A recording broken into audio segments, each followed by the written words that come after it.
Et bonsoir à toutes et à tous. Bonsoir à tous. Salut. Il fait ça bien, J'aime bien faire la voix de Monsieur Loyal systématiquement. Ça va devenir la petite signature pour ce live sur Faisons le Point. Eh bien, bonsoir à toutes et à tous les amis, bienvenue sur ce deuxième live de Faisons le Point. Et donc ce soir, comme la première fois, j'ai le plaisir de retrouver mes comparses. Et tout d'abord, on salue Monsieur Julien Cinquin. Salut Julien. Bonsoir Julien. Bonjour à tous. Enfin bonsoir, parce qu'il est 18h passé. Donc de partir de 18h, on va dire 18h passé, il entend la journée. Salut. Donc, bonsoir. Monsieur Julien Cinquin, pour rappel, si jamais vous voulez suivre son travail. Comment ça va Julien ? Écoute, ça va super bien. Je rentre de vacances. J'ai pris un petit coup de soleil. Bon, ça va, il est passé. C'est en train de se transformer en une espèce de bronzage, donc je vais pas me plaindre. Tout va bien, écoute, on a repris le travail hier, la vie est belle, il fait beau à Paris, ma foi. C'est le printemps, tout ça. Voilà, les oiseaux chantent. Et voilà, donc tout va bien. Après, bien évidemment, Monsieur Fabrizio. Salut Fabrizio. Hello. Comment vas-tu ? Moi je suis là, ouais. Ça va très bien, et vous ? Parfait, écoute. Bien, donc, Monsieur Fabrizio, là aussi vous avez le petit QR code sur le côté, donc en bas, donc Fabrizio pour retrouver sa chaîne YouTube, les essentielles photos, et puis votre serviteur, myself, donc voilà. Et bien les amis, très heureux de vous retrouver pour ce live. On va parler de choses très très intéressantes. Donc le sommaire, comme d'habitude, on va faire d'abord nos petites chroniques. Donc on va parler de plein de sujets différents, vous allez voir, je vous en dis pas plus. Et puis le dossier du jour. Oui, alors apparemment, mais bon, on verra bien. Et puis on a le dossier du jour, et donc le dossier du jour, la petite signature, la petite touche, là ça va être par Fabrizio. De quoi est-ce qu'on va parler ce soir, Fabrizio ? Ah là là, dites donc, ce soir on va parler un petit peu de l'IA, pour changer. Ouais. Non, on va parler un petit peu de l'IA et de l'impact que ça a aujourd'hui, et de réfléchir un petit peu avec vous sur qu'est-ce qu'on fait maintenant que c'est là et comment entreprendre un petit peu tout ça et voilà la posture un petit peu qu'il faut adopter, ou en tout cas qu'il faudrait adopter, et de réfléchir ensemble un peu à tout ça. Donc ce soir on va réfléchir. On va discuter, ça va être philosophiquement intéressant les amis, vous allez voir. Comme d'habitude, je pense que vous avez compris un peu la ligne directrice de ce live. On parle de choses profondes que nous on juge intéressantes, mais toujours avec beaucoup de légèreté. Et après, voilà, pour les personnes qui nous connaissent, vous savez un petit peu comment on est et ce qu'on aime faire. Allez, sans plus tarder, c'est parti. Et on va commencer par faire un petit point sur l'actu.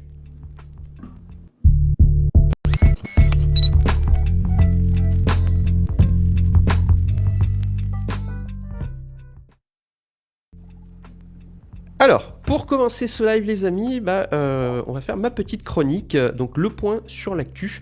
Et je voulais vous parler de certaines actualités qui, moi, m'ont intéressé sur ce mois de mars, qui vient de se passer, mars-avril, depuis la dernière fois que nous nous sommes vus. Et donc, il y a quand même beaucoup d'actualités. Je m'étais dit, est-ce que sur un mois ça va aller ? Oui, en fait, il y a beaucoup de choses à dire. La première chose sur laquelle je voulais revenir, je pense que c'est un événement qu'on a tous suivi et qui nous a tous intéressés, je pense, en tant que photographe. C'est la mission Artemis 2 de la NASA. Donc tout d'abord, je voulais vous montrer quelques petites photos qui m'ont intéressé. Et puis surtout, je voulais commencer par vous montrer ce premier cliché pour évoquer le fait que les astronautes ont embarqué avec eux des appareils photo déjà Nikon. Donc ça déjà, c'est la première chose. Des appareils photo Nikon réflexe, en l'occurrence deux Nikon D5. Donc dans un monde où on est à l'heure de l'hybride, déjà c'est intéressant. Et ils ont embarqué également un Z9 pour test. Mais voilà, donc ça a fait couler beaucoup d'encre. Et puis également, il y a beaucoup de photos que là j'ai pas forcément mis, mais qui ont fait aussi couler beaucoup d'encre parce qu'elles ont été très appréciées, qui ont été prises à l'iPhone. Donc voilà, la plupart des photos ont été diffusées donc soit faites en Nikon, soit donc avec de l'iPhone. Donc là vous voyez, vous avez les astronautes qui sont en train de travailler donc au D5. Là, vous avez un autre point de vue. C'est pas de l'IA, tout ça ?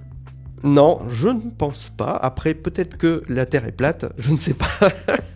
Mais attendant, là, vous voyez, ils utilisent donc une protection pour éviter les reflets, même si, je ne sais pas si vous avez remarqué sur certaines photos qui ont été diffusées, on voit les reflets quand même de l'intérieur du cockpit.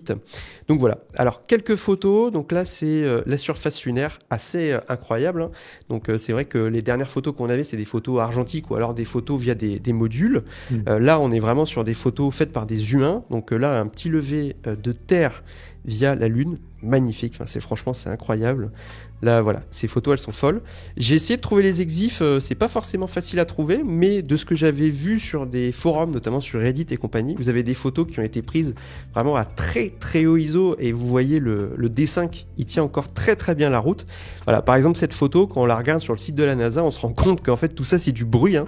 Il y a un bruit assez énorme, mais la photo est quand même assez folle. Donc voilà, de très très belles photos que vous pouvez retrouver directement sur le site de la NASA. Il suffit de taper photo mission Artemis 2 et puis vous arrivez sur le... Voilà, cette photo là, elle est quand même assez incroyable, je trouve. Enfin, franchement, voilà. Donc, un petit mot pour terminer là-dessus. J'avais lu que, notamment, très intéressant, que les astronautes ont été vraiment formés à la photographie. Ils ont eu un coaching très poussé et que visiblement, les photos qu'ils ont ramenées ont été au-delà des espérances. Donc voilà, ils ont vraiment beaucoup apprécié faire ces photos et visiblement, ils se sont beaucoup amusés. Excellent. Alors, autre actualité que je trouve hyper surprenante, Sigma, que vous connaissez bien, constructeur d'optique et d'appareils photo, va se lancer dans la production du riz. C'est pas une info bidon, hein. Pourquoi ? Parce que en fait, eux, ils sont installés donc à Aizu, donc c'est une région assez rurale au Japon, et Sigma fait partie dans cette région des principaux employeurs. Et en fait, comment est-ce qu'ils justifient ça ? Ils ont mis un petit texte pour expliquer cette démarche. Et en fait, pour eux, le but, c'est de venir dynamiser le territoire, qui est un territoire rural. Ils ont les mêmes problématiques que nous, par exemple, en Europe. C'est le fait d'avoir en fait des populations qui quittent les campagnes pour aller vers les villes, et donc ça c'est un moyen d'investir sur les cultures locales et de maintenir en fait une vie dynamique sur leur territoire. Donc du coup ils réinvestissent leurs bénéfices pour faire vivre leur territoire. Voilà, moi je trouve ça quand même assez incroyable. Et Sigma, petite précision, c'est une des rares entreprises majeures dans le monde de la photo qui est encore gérée par une famille et qui n'est pas gérée par un système financier, capitalistique, etc., etc. Enfin voilà, je trouvais ça drôle de se dire que Sigma, en plus de faire des optiques, ils vont faire du riz. Alors ensuite, et si on a l'ami David Ken qui est par là, la marque Typoc, donc qui est bien connue pour ses focales fixes, notamment en monture Leica, va sortir son premier zoom, et c'est le premier zoom d'ailleurs AF qui va sortir par une marque chinoise, donc c'est très intéressant, un petit 24-50 2.8. Donc je pense qu'en monture Sony, c'est un objectif qui va faire beaucoup parler. Donc voilà, je trouvais ça intéressant parce que les Chinois sortaient des objectifs, beaucoup de focales fixes, hein, et ils ont inondé le marché. Par contre, c'est vrai que les zooms, c'est un territoire sur lequel ils ne s'étaient pas encore aventurés. Et donc ça va être le premier zoom chinois. Également, alors ça m'a fait beaucoup sourire, une actualité assez marquante, le fait que Leica a annoncé qu'ils allaient se passer de capteurs Sony. Alors vous savez, sur le marché des capteurs d'appareils photo, hein, vous avez deux grands fabricants, hein. Vous avez d'un côté Canon qui fait ses propres capteurs, et ensuite vous avez Sony qui inonde les autres marques de ses capteurs photo. Et donc Leica, ils ont dit maintenant on va s'en passer. Et Leica a décidé de se rapprocher d'un partenaire chinois. Voilà, donc c'est assez intéressant. Alors ça m'a fait sourire parce que par exemple chez Hasselblad, parce qu'Hasselblad a été racheté par DJI, alors tout le monde dit ça y est, c'est plus suédois. J'attends de voir si, parce que maintenant on n'aura plus un capteur, on aura un capteur chinois, alors du coup est-ce que ça va être un vrai Leica ? Enfin voilà, c'est toujours un truc, ça me fait toujours sourire. Mais c'est quand même, ça montre le fait aussi que la question des capteurs et des composants est une question centrale pour les marques. Donc hâte de voir si on aura la même identité avec un nouveau capteur chez Leica. Également une actualité qui a fait couler beaucoup d'encre dans le monde de l'édition photo, le fait que DaVinci Resolve, qui est un logiciel de référence dans le monde du montage vidéo et surtout de l'étalonnage, DaVinci Resolve sort un module dédié à l'édition photo et au développement des fichiers RAW. Alors ça va peut-être pas dans un premier temps faire beaucoup de bruit, même si ça en a fait beaucoup, mais je peux vous dire que c'est quand même une forme de révolution. Pourquoi ? Parce que dans le monde du montage vidéo, en fait, ils ont grappillé énormément de parts de marché à Adobe, hein, avec Premiere.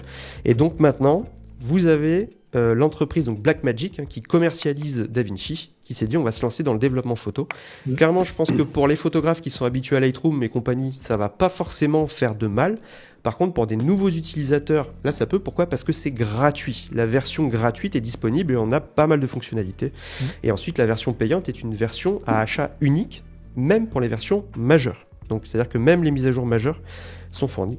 Donc, je pense que dans les années futures, ça va faire couler aussi pas mal d'encre.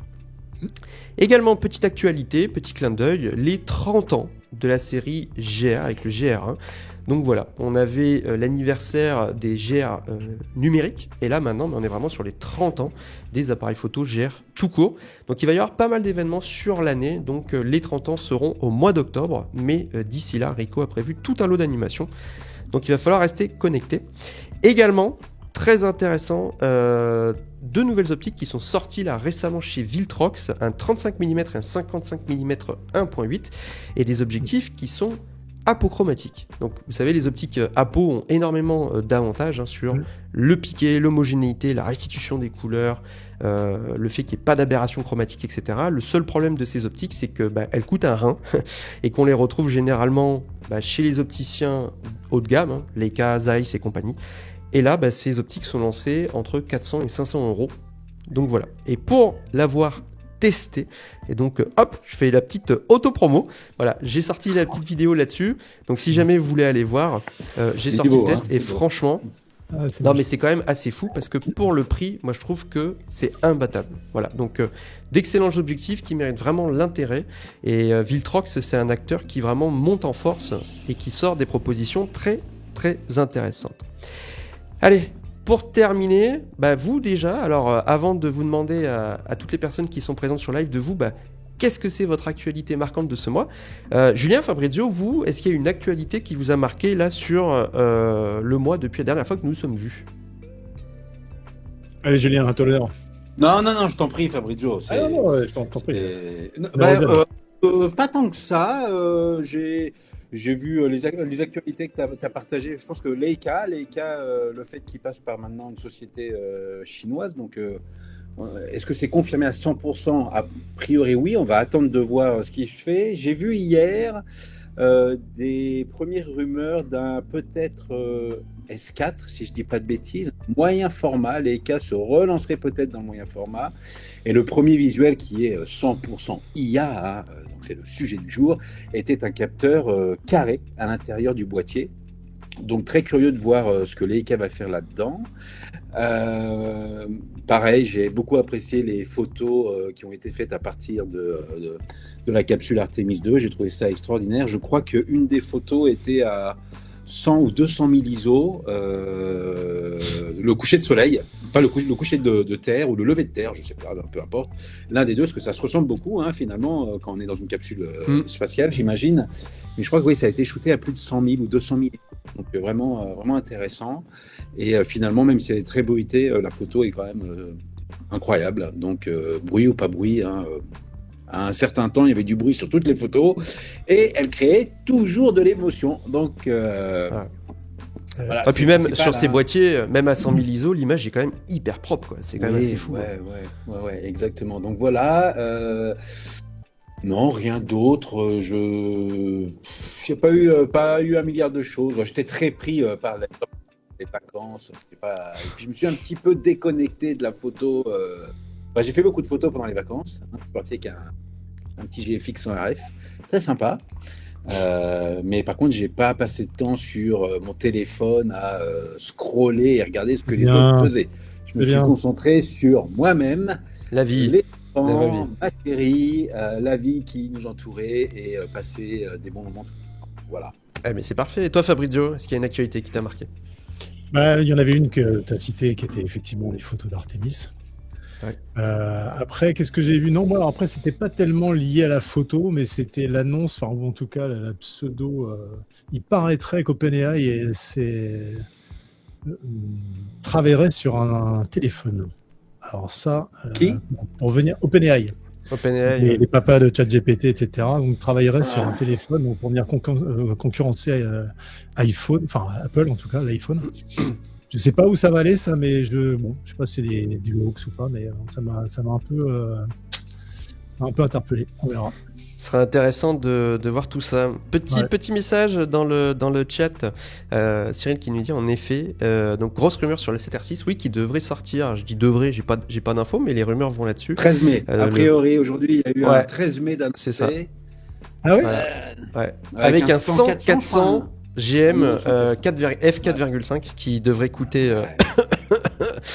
Voilà. 2 bras. Le plus gros. Voilà, mais bon, je pense que ça va être intéressant parce que Sony ils sont vraiment attendus au tournant là-dessus.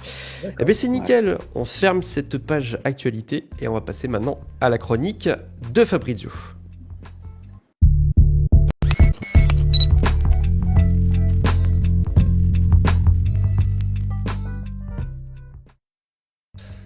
Oh là là. Alors, cher Fabrizio, de quoi est-ce que tu vas nous parler ? Mes chers, parce que, voilà, pour prendre l'exemple qu'on a tous sûrement vu via des commentaires, des discussions sur les forums, etc. Puis des poils de chat partout, avec ils volent partout. Donc c'est vrai qu'on a souvent vu, que ce soit sur les réseaux et un peu systématiquement, des réponses, enfin, des personnes qui se font laminer en se faisant targuer, qui ne sont pas légitimes, ou parce que la photo est trop retouchée. Et en gros, c'est vrai que je voulais revenir sur l'histoire de la photo et de la communauté autour de la photo. Alors pas sur l'histoire de la photo, mais plus effectivement la communauté autour de la photo. Et le fait que les guerres de clochers, pardon, je vais y arriver, dans la photo, c'est une tradition. On le sait, hein, et alors que ce soit dans la pratique, encore une fois, même jusqu'aux marques, puisqu'on parlait des marques, là, il y a des gens qui défendent bec et ongle telle marque par rapport à telle autre marque. Donc l'editing, forcément, ça, on l'a déjà parlé, hein, d'aller trop loin dans la retouche. Est-ce qu'il faut retoucher ? Moi, je préfère le noir et blanc. Le reste, c'est pas bien. La composition, est-ce qu'il faut faire réduire cadrage ? Est-ce qu'il faut recadrer à la prise de vue ? Bref, en gros, tous les sujets, et encore même récemment, hein, le retour en France de l'argentique versus numérique. Donc, c'est un motif récurrent. C'est une sorte de pattern presque comportementaliste chez le photographe. Et moi, j'aimerais bien justement qu'on prenne, notamment avec le sujet qui va venir après, un petit peu de recul. Parce que pour moi, en fait, toutes ces réactions, elles sont assez paradoxales dans le sens où la photographie, la pratique, en fait, elle est aussi variée et subjective. Et je pense qu'il y a comme beaucoup d'art en fait finalement, parce que ça reste effectivement un moyen d'expression et ça a été, on l'a déjà évoqué et je l'avais évoqué aussi dans des vidéos, le côté témoignage, etc. Donc ça reste malgré tout le côté témoignage une forme d'art, une forme d'expression. Donc systématiquement se dire que bon bah voilà, un tel a raison, c'est comme ça qu'il faut faire et pas autrement, et ainsi de suite, et chier littéralement sur tout un pan de la photographie, parce que parce que moi c'est pas de la photo, et ainsi de suite. Je pense qu'il faudrait justement qu'on essaie de développer un petit peu plus de bienveillance, mais de façon sincère et curieuse. Je dis pas la bienveillance dans le sens la naïveté et un relativisme un peu mou de la chose. Je parle vraiment d'une posture plus active et constructive par rapport à la photo et qui au bout sera beaucoup plus intéressante pour tout le monde. C'est-à-dire en gros de se dire voilà, on apprend déjà. Je me permets Fabrizio juste de couper. On nous dit en commentaire que le live aurait coupé par chez toi. Donc on m'entend plus ? Bah écoute, visiblement... Le live est coupé par chez moi, c'est-à-dire... je sais pas. Ouais, je sais pas. Ça, alors après, moi, je sais pas quoi faire. Si c'est sur ma chaîne, malheureusement, je n'y peux. Ouais, j'avoue, je sais pas. Non, mais c'est juste, je vais essayer de régler ça. Je te laisse reprendre le fil. D'accord. Donc, du coup, je sais plus ce que je disais, mais en gros, voilà, c'était l'histoire d'essayer d'être un petit peu plus ouvert, considérer la photo vraiment comme plus un moyen d'expression. Donc il y a des façons de s'exprimer. C'est comme une langue en fait, hein, presque. Il y a des dialectes, il y a des accents, il y a des styles, et en fait, ils ont tous leur légitimité en fait dans leur contexte. Et il faut juste essayer de s'ouvrir un petit peu et plus d'essayer de commencer par écouter, commencer à s'intéresser un peu, même sur des choses parfois qui nous sont un peu pas familières ou qui nous parlent moins au début ou nous font moins vibrer, juste essayer de se mettre dans une posture d'apprentissage et on se dire bon voilà, tiens, alors, ok, ça effectivement ça me parle pas. Mais voilà, je me mets un peu dans une position de curieux et ok, alors qu'est-ce que c'est? Voilà, fais-moi découvrir quels sont les codes, ok, et voilà, et pas avoir une approche systématiquement fermée par rapport à ça, et notamment parce que justement, on va parler juste après de l'IA. Et l'IA, on sait que c'est typiquement le genre de sujet qui va déchaîner des réactions soit de rejet et de jugement. Et encore une fois, voilà, faut juste essayer de prendre un petit peu de recul, un peu plus de temps, s'apaiser un petit peu. Et péter un coup, moi je dis souvent aller aux toilettes. Oui, si on veut, mais tu vois, juste essayer de redescendre un petit peu, voilà, peut-être un peu trop en pression pour rester dans le même un peu dans le même univers, mais voilà, et donc essayer d'avoir une approche un peu plus ouverte sur la photographie, sur les pratiques photographiques, être un peu moins élitiste et un peu moins fermé. Voilà, ça c'était ma chronique du jour. C'est un bel appel à l'ouverture, à la tolérance, à la bienveillance. La bienveillance, comme tu dis, positive, hein, dans le sens intelligente. Mais oui, t'en penses quoi toi, Julien? Je suis assez d'accord. En fait, on voit très souvent avec ça se voit déjà avec les marques, hein, les fanboys.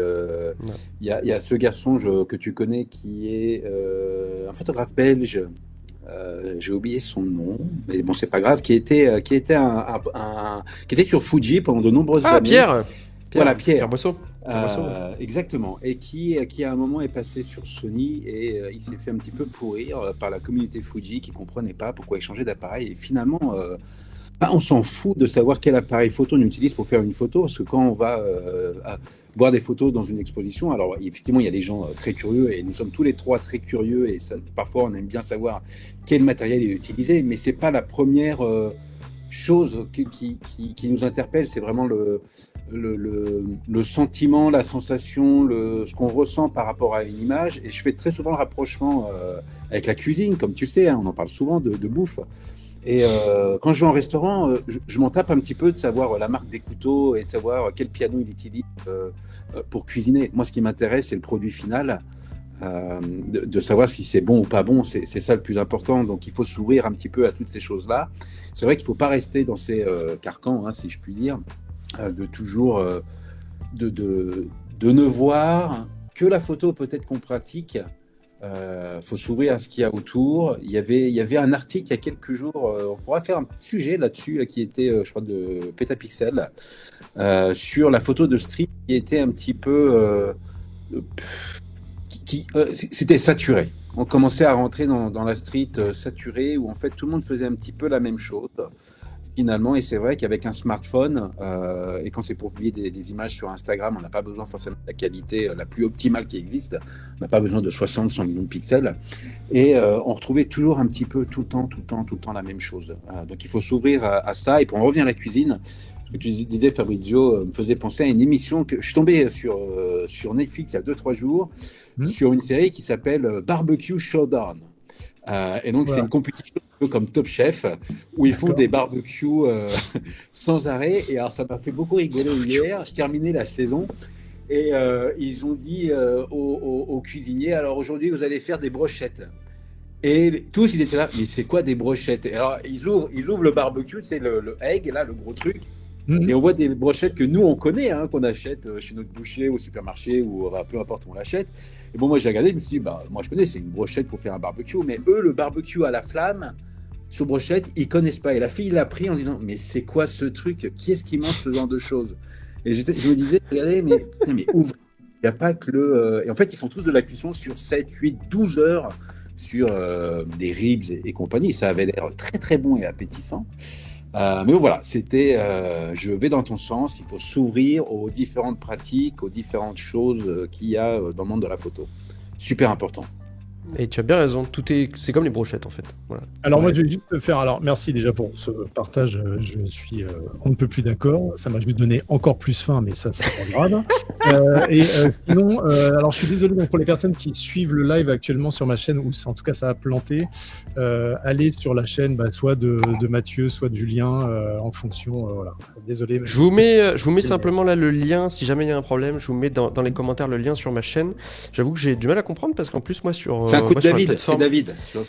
C'est David, il a dynamité. Il nous Et hack. pour moi, tout fonctionne, mais je sais pas, là, faudrait que je regarde, c'est bizarre moi, cette histoire. Pas, tu vois, là c'est marrant le truc, quand je retourne sur l'interface, je vois que le partage était, tu vois, sur de la chaîne est turn off en fait. Enfin, le radio button il est sur off, je peux pas le mettre sur on, je sais pas ce qui se passe. Tant pis. C'est pas grave. L'important c'est que vous soyez là quand même, et on verra. Eh bien, ça marche. On va essayer de régler ça quand même. Eh bien, on va passer à la suite et on va faire un petit jeu et on va jouer au choix ou choix.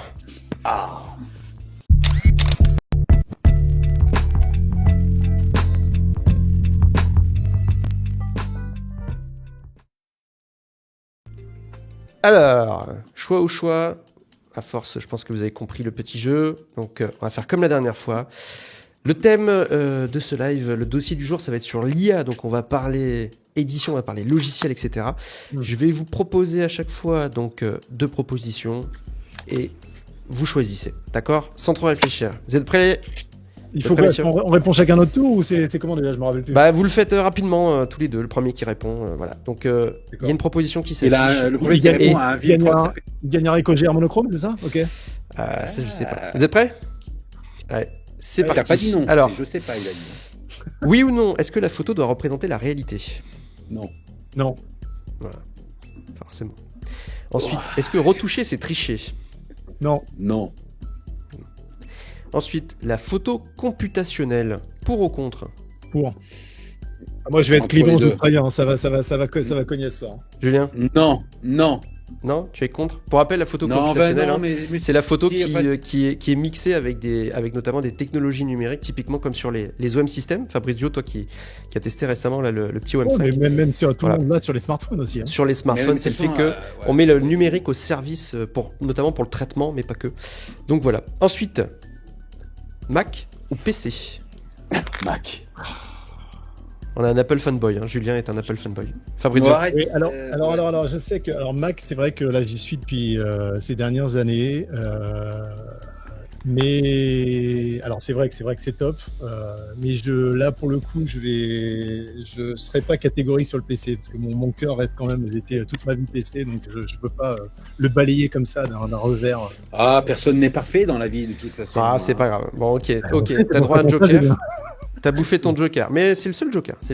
Ensuite, version mobile, iOS ou Android? Bah, iOS. Android. Android, ok, ça marche. Bon, enfin, je dis ça parce que je crois que. On revient Android, rapidement sur les 2000, la photo. les Lightroom ou formats Capture de One? 2000.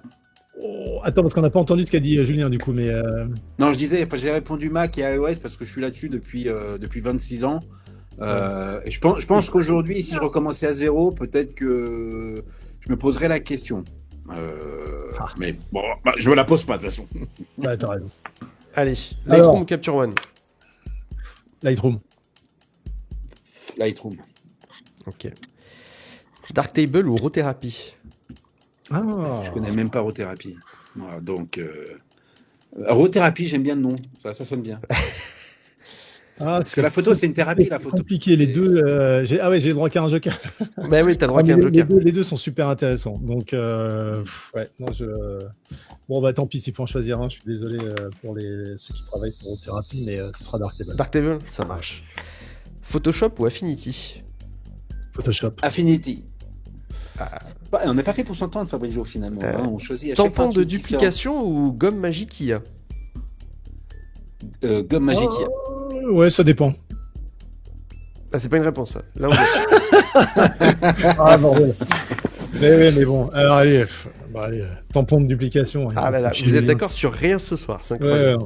Ouais. Ouais. Dab. Mais c'est On pas la rentre première fois. dans le sujet. IA en photo, pour ou contre? Pour.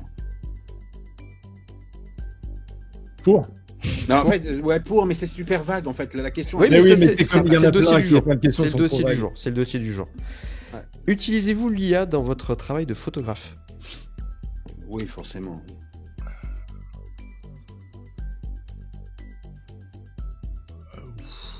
Ouais, on va dire. Il y a- Ouais, ok. L'outil IA le plus utile en photo pour vous? C'est. Alors, tu veux qu'on parle de l'outil genre Nano Banana Pro, etc. ou Peu importe, l'outil, c'est l'outil IA, c'est large. Un outil, si on vous dit outil IA, vous, c'est quoi qui vous vient en tête, genre le plus utile? En photo. Ce serait là, pour le coup, je me mets du côté de Julien. C'est tout ce qui peut être correction générative, tu vois, de pétouille, ce genre de truc, quoi. Pour certains endroits. C'est sûr que c'est quand même Et toi, Julien? plus rapide. Ouais, pareil, c'est de pouvoir, Pareil. pouvoir supprimer un élément vraiment qui n'a rien à faire dans la photo, ce qui est assez rare Ouais. que j'en enlève, mais je le fais quand même, et d'avoir cette IA générative derrière qui arrive à te faire des trucs incroyables. Hein. Ok, ça marche. On continue. Ensuite, l'outil IA le plus inutile ou dangereux pour vous en photo?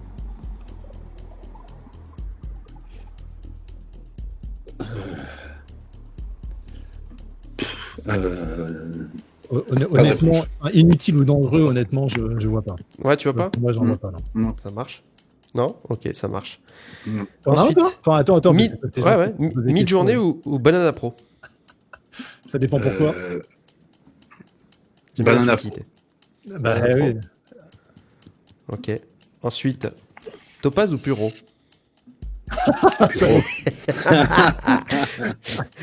Celle-là, elle était facile. Ouais, Alors, Pure. un mot pour désigner le futur de l'IA dans la photo. Un mot. pour moi, il est déjà dans la question. C'est le futur. Futur? Ça marche. Enfin, c'est déjà même le présent, enfin, honnêtement. Donc, il y a un moment, Ouais. faut juste prendre la mesure, quoi. Julien? Un mot. En fait, ce que je comprends pas bien dans ta réponse, c'est le futur. C'est comme si dire ça, c'est comme si c'était imposé et qu'on n'aurait plus que ça, en fait. Non mais Julien, Bah non, on n'est pas dans le dossier. Je veux Alors, un mot, s'il te plaît. absolument Je veux un pas mot. ce que j'ai dit. C'est absolument pas ce que j'ai dit. Mais en Julien, tout un cas, mot. pour moi, ça fait partie du futur de la photo. Ouais. Julien, un C'est mot. pareil. Ça fait partie des choses futures de la photo. Ouais, c'est pas un mot, ça. Attends, Futur. In between. C'est Ok. deux mots. Ça. Oh, le mec. Allez, la réponse, c'est oui ou non à la prochaine question. D'accord. Pour terminer, est-ce que l'IA vous fait peur? Non. Oui. Ok, ça marche. Eh ben, on va pouvoir approfondir ça dans le dossier tout à l'heure. Mais en attendant, on va passer à la chronique de Julien qui s'appelle Dans l'objectif.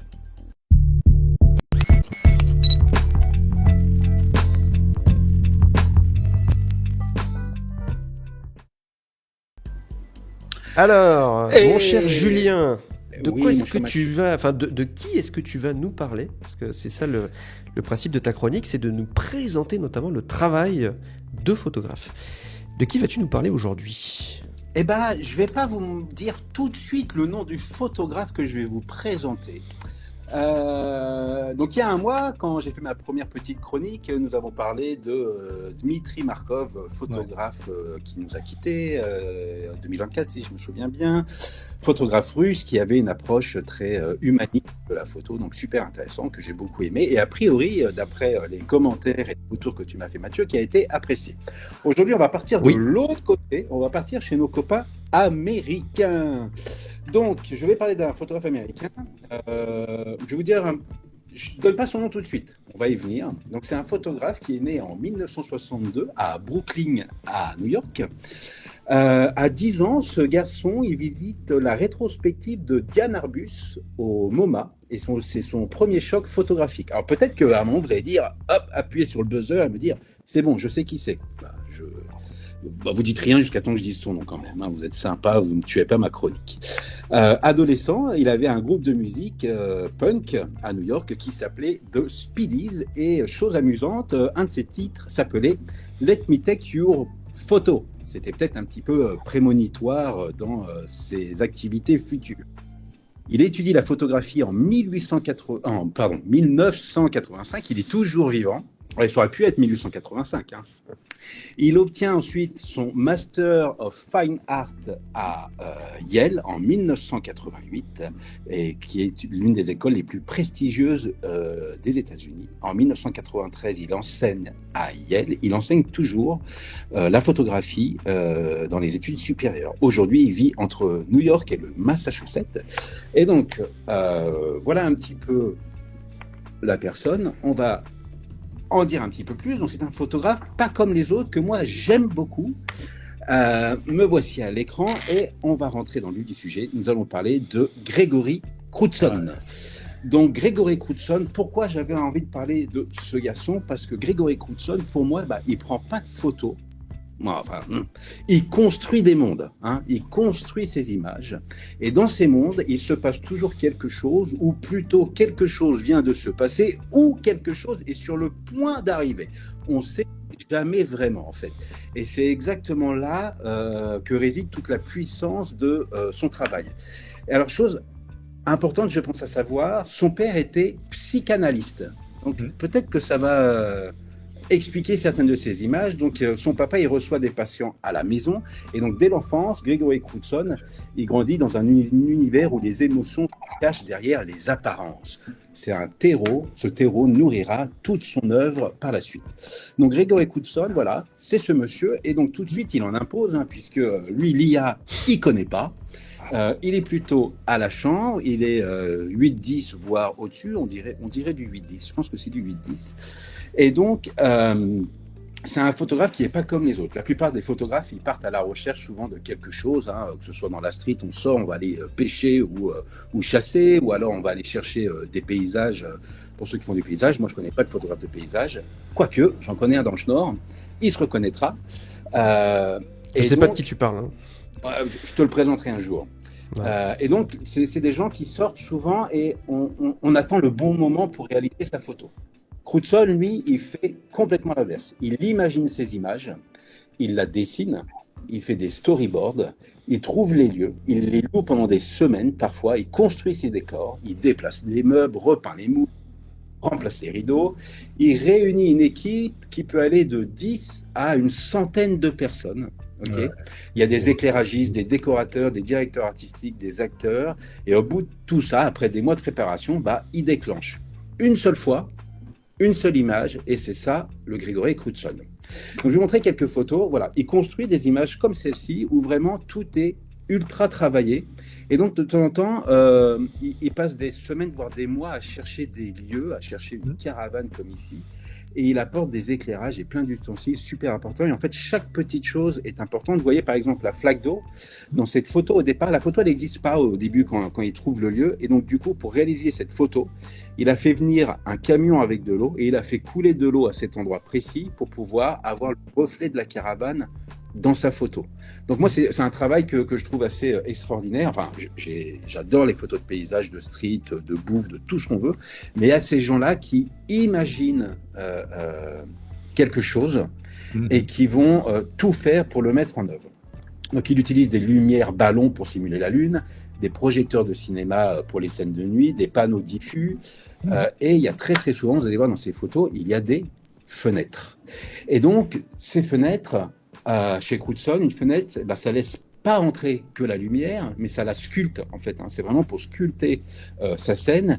Ça crée des ombres longues, des zones d'obscurité et un sentiment un peu de confinement. Et on a un petit peu l'impression sur certaines de ces images d'être un spectateur qui se retrouve à l'extérieur de la maison et qui regarde à travers la fenêtre. Moi, je trouve ça assez passionnant. Et là aussi, sur cette photo, tout est ultra léché. Vous voyez les jeux de réflexion, les gens dans les miroirs, le téléphone qu'on voit sur la droite, c'est choisi avec beaucoup d'attention. Donc, regarder une de ces photos, c'est avoir l'impression d'être dehors dans la nuit, à observer quelqu'un à travers une vitre sans qu'il ou elle vous voit. Encore une autre. Il y a un petit peu de Hooper dedans. Il y a quelques images de Hooper qu'on peut retrouver dedans. Il y a des influences qui sont David Lynch, Edward Hooper, comme je viens de le dire, et Hitchcock. Voilà, ce sont ses inspirations. Et puis, il y a aussi son papa qui est psychanalyste. L'idée que ce qu'on voit n'est jamais tout ce qu'il y a, que ce qui compte, c'est ce qui se passe en dessous, en fait. C'est des images, moi, qui m'invitent à réfléchir dessus, à passer du temps dessus et en fait à creuser un petit peu chaque détail. La petite boîte qui est sur le lit, c'est vraiment amusant parce qu'on voit dans le miroir de la boîte, on voit les différents ustensiles de maquillage. Je pense que c'est du maquillage de la personne. Tout est soigneusement placé, encore une fois. Là aussi, sur cette image. Donc Crutzen, il dit quelque chose de lui-même. Il dit « Je suis intéressé par les moments suspendus au bord de quelque chose. Il y a une peur, une solitude que je trouve infiniment fascinante. » Voilà, moi j'aime beaucoup ce garçon. Là, cette photo, pareil, vous verrez, je ne sais plus si je l'ai mis par la suite, mais là, c'est vraiment un set à l'intérieur. Donc ça, c'est le genre de matériel qui se déplace pour des photos. Vous voyez, il y a vraiment des moments où ils sont des centaines pour réaliser une photo. Et puis, il y a des moments où il construit son set vraiment de A à Z, son éclairage. C'est fou. C'est quelqu'un. Il a des budgets de petits courts-métrages. Hein. Sur certaines photos, c'est des centaines de milliers d'euros qui sont investis pour une image. Vu le monde qui est impliqué dedans, les éclairages, tout ce qui est fait, fabriquer tout le décor. En fait, c'est quelqu'un qui fabrique tout de A à Z. Et moi, j'aime beaucoup. Donc, son budget, il est hors norme. Son équipe, elle est hors norme. Et sa façon de travailler est hors norme également. En résumé, hein, parce qu'on va arriver à la fin. Alors, vous pouvez voir son travail. Il n'a pas de site internet. Il est représenté par le Centre Pompidou, par Gagosian. Voilà, vous pouvez trouver. Je mettrai dans le chat le lien où vous pouvez aller voir son travail. Donc, en résumé, vous pouvez voir aussi la pause café que j'ai fait sur lui il y a 3 ans aussi. Ah bah, allez-y. Je suis sûr que ça vaut le détour. Tout ce que dit Fabrizio vaut son pesant d'or, comme on dit. Non, mais Crutzen, c'est fabuleux. Enfin, c'est comme une photographe. Moi, j'aime beaucoup aussi ce genre de photographe qui. Mais lui, c'est quasiment du cinéma presque ce qu'il fait. Ouais, c'est ça. Oui, non, mais c'est exactement ça. Hein. C'est de faire une photo presque à une capture d'un moment de cinéma. Donc, pour résumer, hein, on parle de dizaines à une centaine de personnes selon les séries et des budgets juste pharaoniques, faramineux. Il prévisualise avec. Avant de photographier, il sait exactement ce qu'il veut ressentir en regardant l'image finale, avant même d'avoir touché un appareil. Donc, il veut vraiment créer un sentiment où on s'interroge. Voilà, on s'interroge sur ce qui se passe dans les photos. Et comme Ansel Adams qui disait, on ne prend pas une photo, on la fait. Donc voilà, il fabrique. Moi, c'est vrai que je suis à des années-lumière de son travail, mais j'aime bien, quand on me pose la question de temps en temps, on pose souvent cette question aux photographes de street, est-ce que vous êtes plutôt pêcheur ou chasseur? Alors, il y a peut-être des gens qui ne connaissent pas ce terme. Le pêcheur, c'est celui qui se met à un coin de la rue et qui regarde ce qui se passe et qui attend qu'il se passe quelque chose. Il fait son cadrage et il va attendre que la bonne personne passe peut-être dans un rayon de lumière. Et puis, il y a le chasseur, c'est celui qui va faire des milliers de pas, comme David Ken. Hein, quand on sort avec David, on perd 2 kilos en marchant, donc c'est très bien. Et en fait, on chasse, hein, c'est vraiment être dans la forêt avec son appareil photo. Et dès qu'il y a un truc qui bouge, on mitraille. Donc voilà, c'est deux approches différentes. Là, c'est vraiment de la pêche en haute mer, hein, ce qui nous fait Grégory Crutzen. C'est vraiment... il contrôle l'espace, pas forcément en déplaçant des meubles avec une équipe, mais en se posant la question, qu'est-ce que chaque élément du cadre dit? Qu'est-ce que ça apporte dans l'image? Et aussi, qu'est-ce qu'il va retirer, hein. Donc, il y a un gros travail. C'est pour ça que je disais un petit peu plus tôt, c'est que de temps en temps, il met des mois, voire des années sur certaines images. Il explique à un moment qu'il met des années avant d'arriver à l'image finale parce qu'il prend sa voiture, il va se promener aux États-Unis pour chercher l'endroit bien précis. Et j'ai vu aussi une fois qu'il avait fait venir, pour faire la pluie, il fait venir un camion de pompiers pour utiliser la lance et recréer donc ce sentiment de pluie. Et puis, je vais basculer sur moi, hop, me revoilà. Et puis, il y a aussi des moments, il fait venir carrément un hélicoptère avec, vous savez, les gros spots qui sont au-dessous pour pouvoir éclairer une tête bien précisément, donc des choses qui dans la réalité n'existent pas. Mais voilà, c'est pour créer une atmosphère très, très précise. Il pense en termes de récit. Voilà, c'était mon petit coup de cœur de ce mois, Grégory Crutzen. J'espère que vous avez apprécié. Ouais. Pour ceux qui ne connaissaient pas, et puis pour ceux qui connaissaient, c'est toujours sympa de revoir son travail et le site, je le mettrai dans les commentaires. Merci Julien, on nous dit Julien, très bon travail, on trouve des travaux aussi méticulés chez Jeff Wall. Je connais pas Jeff Wall, pour le coup. C'est il y en a plein. J'en ai découvert il n'y a pas longtemps, je l'ai partagé à Fabrizio, je crois, un photographe allemand qui, pareil, alors lui, il fait surtout ça en intérieur. J'ai plus son nom, mais pareil, c'est ultra léché, tout est choisi minutieusement. Quand il fait une photo avec une tarte aux fraises, la fille a les ongles rouges de la même couleur que des fraises avec une lumière un peu rose. Donc, c'est juste... Voilà, c'est des gens qui ont une idée en tête et qui font tout pour la mettre en œuvre. Et ça rejoint peut-être le sujet, ce que tu as abordé un petit peu plus tôt, Fabrizio, c'est que finalement, la photo, il y a plein de choses à faire en photo. Il y a des gens qui vont dire, la photo, c'est un moment qui arrive qu'une seule fois. Et là, on le construit. Finalement, c'est le sentiment qu'on va avoir en regardant les images qui est le plus important. David qui nous dit quel talent. Bah oui. Et il parle de moi, j'imagine. Bien sûr. En te taguant. Et dans le même état d'esprit, moi, j'ai aussi mon chouchou qui est Eugenio Recuenco, qui est pareil, qui est un photographe qui crée des scénographies folles. Il y a des gens comme Erwin Olaf aussi, pour ceux qui s'intéressent. Richard Tuchman aussi, qui est fabuleux. Lui, j'en avais parlé justement à Julien. C'est un gars qui lui, il fait carrément même des maquettes toutes petites, une sorte de diorama en fait, mais super poussé, dans lequel il intègre après des gens qu'il a shooté réellement en grandeur nature avec des raccords lumière. Enfin, tous ces artistes-là sont absolument fabuleux à voir et à suivre. C'est fou. Là, je montre le travail de la lumière est impressionnant. Donc, ce livre, je l'ai découvert. Je fais vite, parce qu'on est souvent pris par le temps pendant ces lives. Il n'y a pas très longtemps, je me suis promené avec David dans Paris.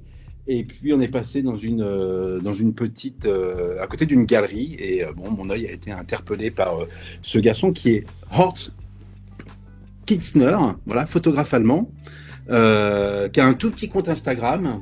Il faut aller taper à sa porte pour qu'il vous accepte, mais il a des photos où tout est construit de A à Z dans les images. Rien n'existe en réalité, c'est vraiment un travail pareil. Puis le travail de la lumière, le travail est super bien. Voilà, tout est les ustensiles, tout est méchamment choisi avec attention. Voilà. C'est des beau. Superbes, des personnes très talentueuses et tous les photographes sont talentueux. Mais c'est pareil, c'est toujours très intéressant de se rapprocher. Moi, je trouve notamment aussi sur les comment on appelle ça, les directeurs de la photographie quand tu regardes dans le monde du cinéma. Et c'est toujours hyper intéressant parce qu'en fait, justement, il y a tout ce travail sur l'esthétique, sur la construction. Et moi, j'adore quand il y a quand notamment il y a des films qui sortent. J'aime bien regarder aussi toutes les séries photos qui vont avec. Et souvent, il y a des choses assez incroyables. Dune, je crois que c'est le film de Dune, les photos de Dune. Les photos de Dune, elles sont incroyables. Elles sont incroyables. Tout est. C'est une femme nue avec. J'aime bien le mannequin, sans peau. Enfin voilà, on est dans un univers très très travaillé. Donc j'étais content de tomber dessus et j'ai craqué. Quand j'ai vu les photos en grand, j'ai demandé à la dame s'il y avait un bouquin. Elle m'a dit oui, il y a quelque chose et je l'ai acheté tout de suite parce que je trouve ça fascinant ce travail d'objets, de lumière, de pose. C'est des mannequins à chaque fois. Il les choisit aussi. C'est pas. Il choisit précisément des filles blondes, brunes, en fonction des photos qu'il veut réaliser. Voilà, ça j'aime beaucoup avec les œufs. Ça, le jaune derrière la fille, le chapeau jaune, les œufs jaunes. Tout est. Il y a toujours des rappels de couleurs à chaque fois. Exactement. Voilà. Merci. Allez, regardez. Toujours très intéressant. Horst Kitzner. Merci, très intéressant. Avec grand plaisir. J'ai hâte de savoir le mois prochain ce que tu vas nous présenter. Parce que je précise que j'ai eu d'excellents retours sur la précédente chronique que tu avais fait. Donc voilà, merci Julien pour à la fois le fond de ta pensée et puis moi juste t'écouter, c'est hyper plaisant. Voilà, tout simplement. J'ai juste envie de. Je pense qu'on retrouve très très souvent les mêmes choses sur les réseaux aujourd'hui. On se copie tous un petit peu, et c'est normal. Pour apprendre à faire la photo, il faut qu'on aille s'inspirer des autres et copier des techniques jusqu'à un moment où on développe sa propre vision. C'est pas forcément évident parce que on se copie tous un petit peu, mais je pense que celui du mois dernier et puis Crutzen aujourd'hui, c'est des gens qui sont ultra talentueux et qu'on voit pas, qu'on voit peu. Voilà. Surtout si on passe beaucoup de temps sur les réseaux, on voit toujours la même chose. Donc le mois prochain, je sais pas encore qui je vais présenter, mais ça se devrait être dans la même lignée de gens, voilà, des petites découvertes sympas. On a hâte de savoir. Et ben là, on va passer à la suite. Merci Julien. Et on va passer à la petite chronique de transition. Le saviez-vous? Fabrizio va nous apprendre des choses. Oh.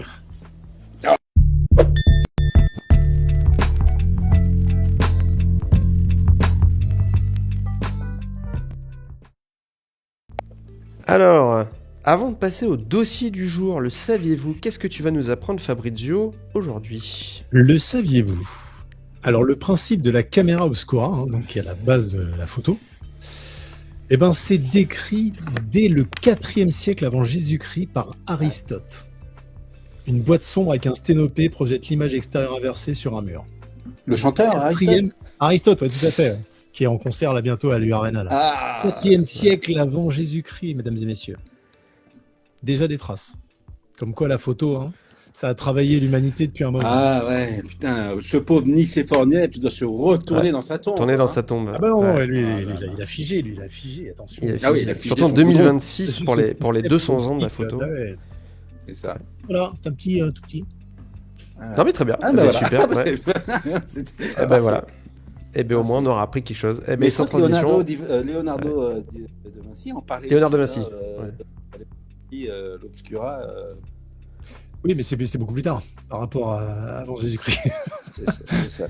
Un peu, ouais. Bah tiens, ça me fait penser à un photographe. Peut-être que c'est lui dont je parlerai. Je me souviens, alors rien à voir, j'avais vu une fois une émission, ça m'avait fait rire, une émission de télé où ils avaient fait un appareil photo avec un poivron. Et ça m'avait beaucoup fait rire. parce que c'est vraiment pour comprendre les principes de base de la photo. Et pour focaliser la lumière, ils avaient utilisé un poivron.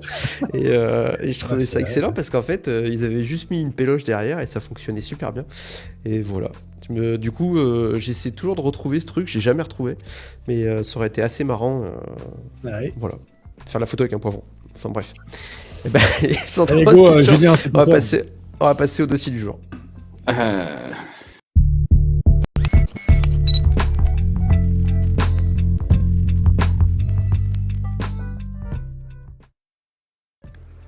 Alors, le dossier du jour, on va parler d'IA, et c'est toi Fabrizio là qui va prendre la main.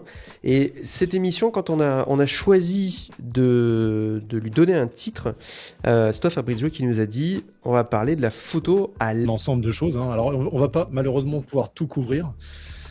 Ça, c'est un peu le souci. Enfin, le but, c'est pas d'être exhaustif, mais c'est juste d'évoquer, voilà, ce que ça nous, par rapport justement à ce qu'on parlait tout à l'heure, les angoisses, etc., que ça peut nourrir chez certains, et parler un peu de l'impact, parce que maintenant, comme je dis, c'est même comme on disait un petit peu plus en amont là dans le live, ça va pas venir, c'est déjà là. Donc en gros, il y a une part future d'évolution, mais maintenant, on peut plus faire abstraction. Donc c'est de voir un petit peu comment on se positionne là-dessus. Et aujourd'hui, faire un petit peu un tour d'horizon de ce qui existe et voir un peu comment ça impacte et discuter un peu autour de ça. Voilà, tout simplement. Et aussi, il y a un aspect philosophique un petit peu plus voilà, abstrait qu'il faut évoquer aussi par rapport à ce nouvel outil. Voilà. Exactement, et en plus, ça qui est intéressant, c'est que tous les trois, on est assez sensibles à ces sujets forcément, mais toi Fabrizio, en plus, tu as une connaissance quand même plutôt très approfondie du sujet, donc tes connaissances vont nous être très utiles. Alors bon, c'est en toute, on va faire ça en toute modestie, hein. Mais alors donc voilà, je vous ai fait un petit, j'ai bossé, j'ai fait un petit PowerPoint quand même. Ça faisait longtemps, ça me manquait. Donc voilà, on va parler des familles d'IA de façon très globale, encore une fois, pas exhaustive. Ce que ça apporte, ce que ça coûte, ça c'est intéressant de voir un petit peu. Alors la rupture philosophique, ça on va en parler un petit peu plus. Et d'ailleurs, pourquoi ? C'est vrai parce que c'est ce que je mets en sous-titre là. Je trouve que peu de débats ou peu de discussions autour de l'IA abordent ça. Donc c'est pour ça que c'est, en tout cas dans la façon dont on va l'aborder. On va parler donc justement de tout ce que ça fait bouger comme ligne. Et là, je veux une approche qui est justement plus basée sur les tâches que sur les emplois, en fait. On va en parler de ça et vous allez comprendre pourquoi je parle plus de tâches finalement que de métiers complets. Adapter son workflow. Alors là, ça, aujourd'hui, je pense qu'on est vraiment dans le dur du dur de comment se positionner par rapport à ce nouvel outil. Et enfin, la discussion conclusion avec tous nos amis présents et qui nous consacrent un petit peu de temps et qu'on remercie infiniment d'être là présents avec nous dans ce live. Voilà ce qu'on se prépare. Alors, les familles d'IA. Alors, les familles d'IA, c'est un choix, encore une fois, c'est pas, je répète, pour pas me faire tacler à la carotide, je vais pas être exhaustif, c'est juste pour expliquer un petit peu, et notamment, en fait, c'est au travers des outils qu'on peut connaître, et au travers de la photo, encore une fois, ou de l'édition, ou de la gestion des photos, d'accord ? Donc, c'est pour ça que je fais ce choix-là, donc je vais parler de l'IA discriminative. Alors elle est présente depuis un bail. Hein. En gros, faut comprendre, l'IA discriminative, c'est un peu ce qu'on avait dans, par exemple, DeepPrime, pour parler de Photolab, mais aussi, par exemple, des solutions comme Aftershoot ou Aftershoot, pardon, ou même maintenant, qui est intégré à Lightroom. En gros, l'IA discriminative, c'est pas une IA qui génère des choses, c'est juste une IA qui va regarder, analyser et décider tel ou tel de mettre des labels sur telle ou telle chose. Alors par exemple, je parlais de DeepPrime pour tout l'écosystème DxO. Par exemple, dans DeepPrime, il y a une IA qui va analyser le bruit. Elle va rien générer, si vous voulez. Elle va surtout analyser le bruit des pixels, décider un peu comment la traiter. Pareil, Aftershoot, donc je disais, c'est quelque chose qui va sélectionner les meilleures images. Typiquement, les photographes de mariage, on l'utilisait pas mal. C'est l'IA qui a appris à reconnaître les yeux fermés, le flou, la surex, etc. et qui va donc classifier comme ça, labelliser des contenus, des photos. L'IA générative, ça c'est celle dont on entend parler dans tous les sens. Et nous, de côté photo, forcément, c'est tout ce qui va être de générer de l'image from scratch, donc vraiment à partir d'un prompt, je veux tel truc et hop, ça nous le génère. Ou alors, qui va générer des sous-parties, comme on l'évoquait avec Julien un petit peu avant, des sous-parties d'une image. Contextuellement, on va être capable de recréer du contenu du néant, en fait. Même si rien ne sort du néant. Et l'agentique, alors l'agentique, on est en plein dedans maintenant, en gros, c'est toute cette IA qui va être... Alors j'aime bien prendre cette image-là, et vous intervenez quand vous voulez, au fait. Hein. Carrément. Parce que sinon, moi, je vais me lâcher, je vais pas arrêter de parler, et je vais être chiant. Je vais aller manger alors. Oh, voilà, salut. Et pense au poivron, fais gaffe, enlève le film avant. J'ai explosé là. Voilà. Et en fait, l'IA agentique, c'est un peu comme si vous avez un assistant. Voilà, vous le briefez, vous lui dites, écoute, j'ai 400 photos d'un shooting, je veux les 20 meilleures, tu me fais une retouche, tu me les exportes en 3 formats, pour Insta, pour un site client, etc. Et en fait, lui, il va s'occuper de tout ça. Agentique, c'est en gros, tu vas avoir plusieurs petits assistants ou collègues, même collaborateurs, qui vont être avec toi et qui vont t'aider à faire plein de tâches en parallèle. C'est un peu pour schématiser. Hein, donc soyez indulgents. On essaie juste d'aller un peu vite là-dessus. C'est pas le cœur du sujet, mais pour vous remettre un petit peu les concepts derrière tout ça. Ça sont les agents qu'on a par exemple dans ChatGPT. Exactement. Gemini et compagnie, où tu lui dis... Ça a basculé là-dessus, c'est ça. C'est-à-dire qu'avant, tu avais un modèle, et maintenant, en fait, de plus en plus, ces modèles qui apparaissent comme un modèle aux utilisateurs, en fait, sous le capot, font appel à plein d'autres modèles et s'adaptent en fonction des requêtes et itèrent entre eux, etc. Ça devient assez bluffant. Et aussi, ça rend les choses beaucoup plus efficaces, comme vous avez sûrement dû le voir tous ces derniers mois et ces dernières années. Alors, ce que ça apporte et ce que ça coûte. Alors, on va le faire en deux, on va faire les avantages d'un côté et les limites, on va dire les limites réelles des choses. Alors, les avantages principaux aujourd'hui, et encore une fois, je le fais par le prisme de la photographie, de la création d'images et de la gestion un petit peu de production d'images. La vitesse sur les tâches répétitives, ça aujourd'hui, il n'y a pas de débat, je pense. Il y a le fait qu'effectivement, un indépendant, grâce à ces outils, peut presque rivaliser avec un studio en termes de volume. Attention, on ne va pas agresser tout de suite. Je sais bien, on va mettre un modulo à tout ça. On n'y est pas encore, mais ça s'améliore, donc on va de plus en plus vers ça. Il y a toute la partie exploration créative, super intéressante, qui permet de tester des directions. Justement, typiquement, là, pour faire aussi écho un peu à ce qu'expliquait Julien avec Rootson, typiquement, et d'ailleurs aussi, parce que je pense qu'il a un petit projet dans ce style-là aussi, c'est vrai que d'avoir une série photographique ou de se créer un univers photographique pour ensuite aller créer, c'est construire ça et les shooter en vrai. C'est vrai que l'IA pour ça, c'est super intéressant de faire une exploration créative parce qu'elle va être capable de, en décrivant, en itérant un petit peu avec elle, de débroussailler pas mal de choses visuelles et de valider peut-être certaines pistes et de se dire ok ouais ça c'est peut-être pas mal et après on va un peu plus rapidement à ce qu'auparavant on devait imaginer, storyboarder, fallait avoir des savoir-faire qui étaient peut-être beaucoup moins accessible à tous, et ça me permet d'enchaîner avec le point suivant qui est la démocratisation justement et l'accès de ces outils-là au plus grand nombre, même sans forcément avoir un savoir-faire. Et aujourd'hui, voilà, on est capable effectivement, avec juste en s'exprimant, avec des mots, en décrivant des choses plus ou moins techniques. Donc forcément, plus on en connaît, plus on va être précis, donc peut-être plus les résultats seront optimisés. Mais c'est vrai qu'aujourd'hui, l'accès au plus grand nombre fait que tout le monde peut aujourd'hui le faire. Alors, c'est pour ça que j'ai mis une petite astérisque, effectivement, c'est que la démocratisation, malheureusement, ça fait que ça attaque forcément toute une partie de marge, toute une partie de travaux sur lesquels les pros avant étaient présents. Mais encore une fois, ça on en reparlera après. Et d'où je me permets d'où le commentaire d'Eric qui dit oui, mais vous voyez, avant c'était des boulots, derrière il y avait des gens, des salaires, des vies, et Zupunia. On en fait quoi des gens après ? Ouais, c'est ça.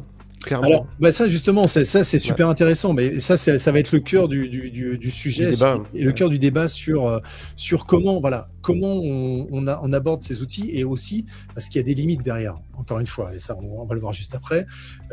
C'est sûr que je parlais de la boucle client feedback qui est raccourcie aussi, mais ça on pourra revenir dessus si ça intéresse du monde. Mais après, pour les limites réelles aujourd'hui, c'est vrai que l'itération. Alors, forcément. On est là aujourd'hui, 28 avril 2026. Dans quelques mois, ça n'aura peut-être plus aucun sens ce que je vais dire. Mais c'est vrai que, puisqu'on a bien vu l'évolution, l'itération, elle s'affine quand même. On a toujours besoin de faire des allers-retours. C'est jamais immédiat.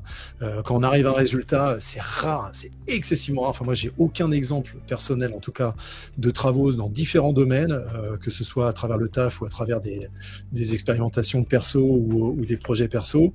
J'ai aucun exemple où tu fais un prompt et le truc est nickel. Ça n'existe pas. Honnêtement, quand vous avez vraiment une idée précise en tête, alors peut-être que ça va peut-être satisfaire la plupart des gens et ils vont dire « Ah, c'est génial », ils vont s'émerveiller et tout, super, tant mieux pour eux. Mais en général, quand on a quelque chose de très précis en tête, ça demande pas mal d'itérations, d'aller-retour, de peaufinage, et des fois, il part complètement en vrille, il part non, c'est pas du tout ça, et il faut s'y reprendre, et ainsi de suite. Et en plus, à chaque fois, ça coûte une blinde de crédit et tout. Donc finalement, ça reste pour l'instant une limite. Alors on sait que les modèles s'améliorent de plus en plus. On l'a vu encore, alors il y avait l'Anabanola Pro, le 2 qui est sorti, il y a ChatGPT Image 2 qui est sorti, et on voit bien que ces modèles deviennent de plus en plus performants, c'est-à-dire qu'ils comprennent de mieux en mieux, même quand on leur fait des prompts très détaillés. Je ne sais pas si vous avez joué un petit peu avec, tous les deux. Et si dans le public, dans ceux qui nous regardent. Oui. Mais moi, je suis assez d'accord sur le fait qu'il y a c'est rarement satisfaisant, et franchement, là où c'est intéressant, c'est moi je trouve là où c'est quand même plutôt très efficace des fois, moi je vois, c'est sur la suppression, des fois justement quand tu veux supprimer une zone sur une photo, etc. Deux choses, le fait que il y a quand même je trouve une contextualisation de la zone autour qui est de plus en plus précise, dans le sens où on a vraiment aujourd'hui, t'as plein de scènes complexes où tu dis waouh, mais il y a quand même plein d'endroits où ça colle pas, malgré tout. Et ça dépend vraiment des zones, et c'est pas forcément les zones les plus complexes qui des fois donnent le plus de fil à retordre. Non. Et puis il y a le fait également que ces IA, moi je trouve c'est exponentiel, quoi. C'est-à-dire que tu vas quand il y a des mises à jour, moi je trouve qu'en très très peu de temps, Ça vraiment, enfin c'est vraiment là l'expression dire c'est exponentiel. Je trouve que là, ça prend vraiment au sens premier du terme, quoi. Ouais, tout à fait. Tout à fait. Voilà. Alors, vous savez quoi? Attendez, on va faire un petit truc. Je vous ai préparé un petit mini-test. Parce qu'il n'y a pas de raison que... Il n'y a pas de raison que... Alors là, tout le monde joue, hein, et j'espère aussi les personnes qui nous regardent vont jouer aussi. Et n'hésitez pas à dire en commentaire, les amis, Ouais, parce que là, vous allez voir. Je vais à chaque fois vous partager une série d'images. Ouais. Donc c'est par slide, hein, il y a en général 2 à 3 images, mais c'est souvent 2 images. Et ben, il faut me dire en fait laquelle est IA, s'il y en a une qui est IA ou pas. Ok? Ouais. Voilà, Allez, c'est dur. c'est parti. Alors, déjà entre vous, hein, alors le problème c'est Moi, que je dis qu'il y en a- donc on va pas perdre trop de temps non plus. Hein. Laquelle, tu Il y veux en a dire? une Ah, donc qui est là, il y en a Donc une qui là- est IA, il y en a une qui est photo. Ben, j'en sais rien. Qu'est-ce que vous en dites? Moi, je pense qu'il y en a une qui est IA, qui est la 2. Mathieu?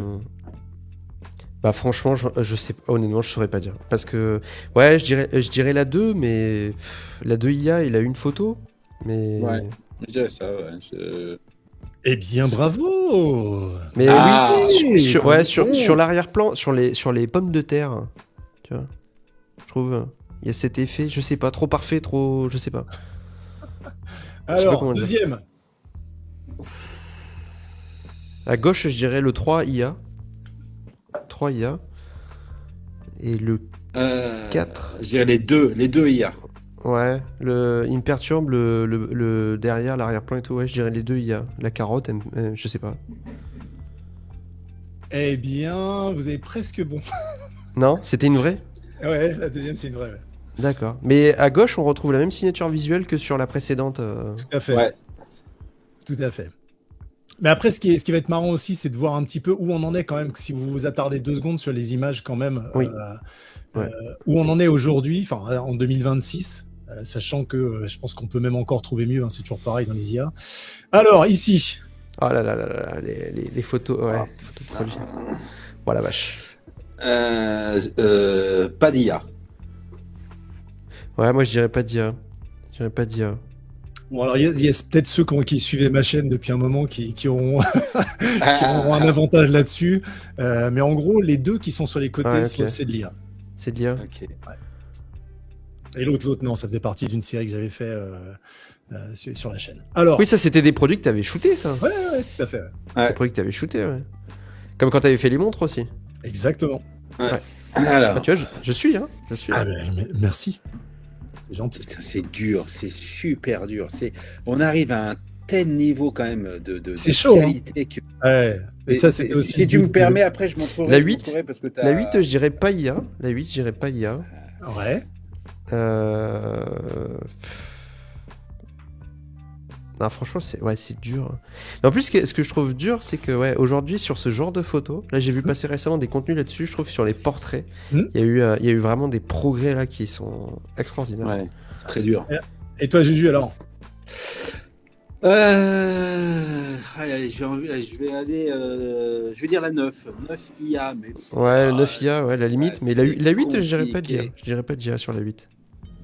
Eh ben, les deux sont Les bien. deux? Ok, ben voilà. Voilà, c'est bluffant. Mais tu vois, par exemple, je trouve ça incroyable sur la 8.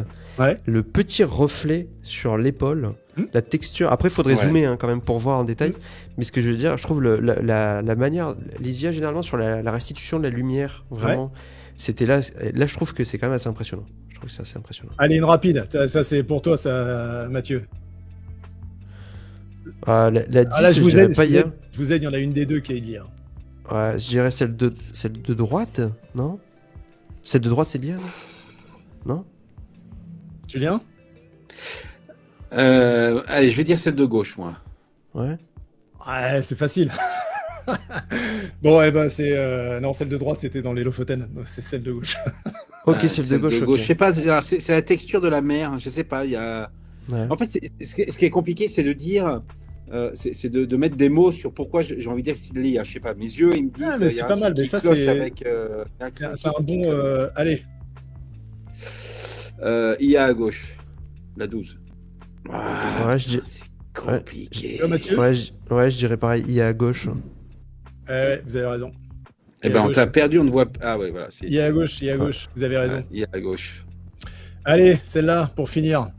Ah non, j'en ai encore une derrière. Allez, go. Allez, rapido. À votre avis. Et là, sur les dernières, je vous gruge pas. Il y en a toujours une qui est IA et une qui est une vraie. Je dirais à gauche pas IA et à droite IA. Je dirais à droite IA. 15 IA. Je sais pas, il y a l'ombre dans le fond. Vous êtes bons, Oui. les gars. C'est bien. Allez, dernière. IA à droite, 17. Ouais, IA à droite, ouais. Ouais, Eh ben, 17. vous êtes super bons, hein, bravo. Hein, franchement, Ouais, dans la tête, en fait, c'est la texture de la peau. Il y a un truc, il y a un truc qui était. Tu vois, bon, elle a une peau, on dirait qu'elle n'est pas super parfaite, hein, comme le cas de beaucoup de personnes, dont moi le premier. Et en fait, l'IA a eu tendance à un moment à être ultra oui, parfaite. tout à fait. Plastique, Oui, ouais. et là, elle est. Et c'est amusant parce qu'il y a quelqu'un qui a dit, je sais plus, ça remonte à plusieurs mois, j'étais tombé sur une vidéo d'un garçon qui disait ouais, on arrive à reconnaître parce que l'IA est trop parfaite.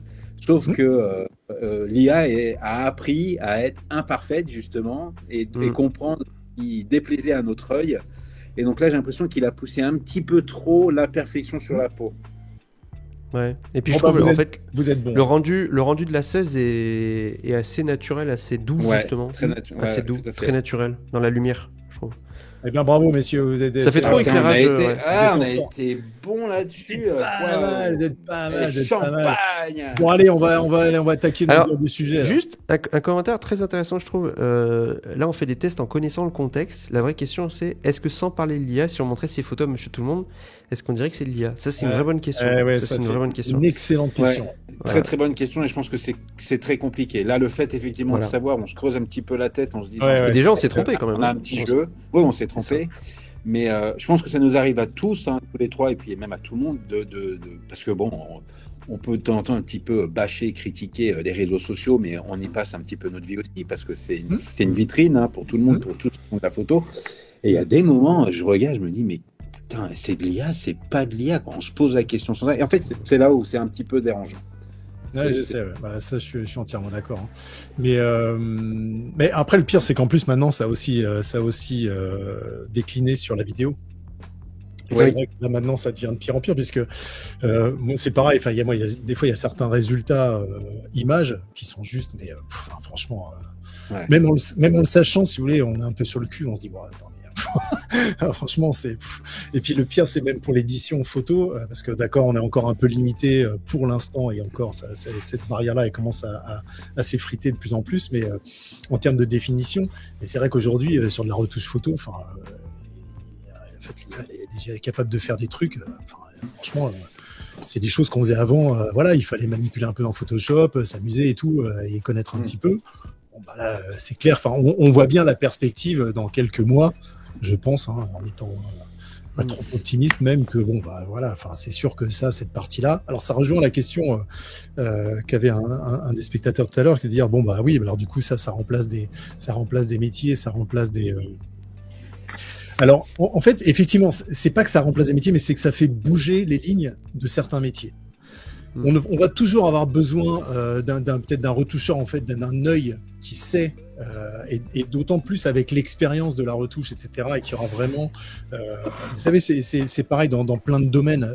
Et on peut reprendre un peu le côté culinaire ou œnologie, etc., comme puisqu'on est des bons vivants tous, comme comparatif ou comme point de comparaison ou comme analogie. C'est le fait que finalement, vous savez que quelqu'un, bah voilà, vous découvrez un petit peu les vins, donc vous faites un petit peu votre palais, vous dites ah ouais, ok, ça machin, bon ok. Alors vous êtes gentillet et vous êtes plus ou moins, au bout d'un certain moment, vous connaissez un petit peu le vin. Ok.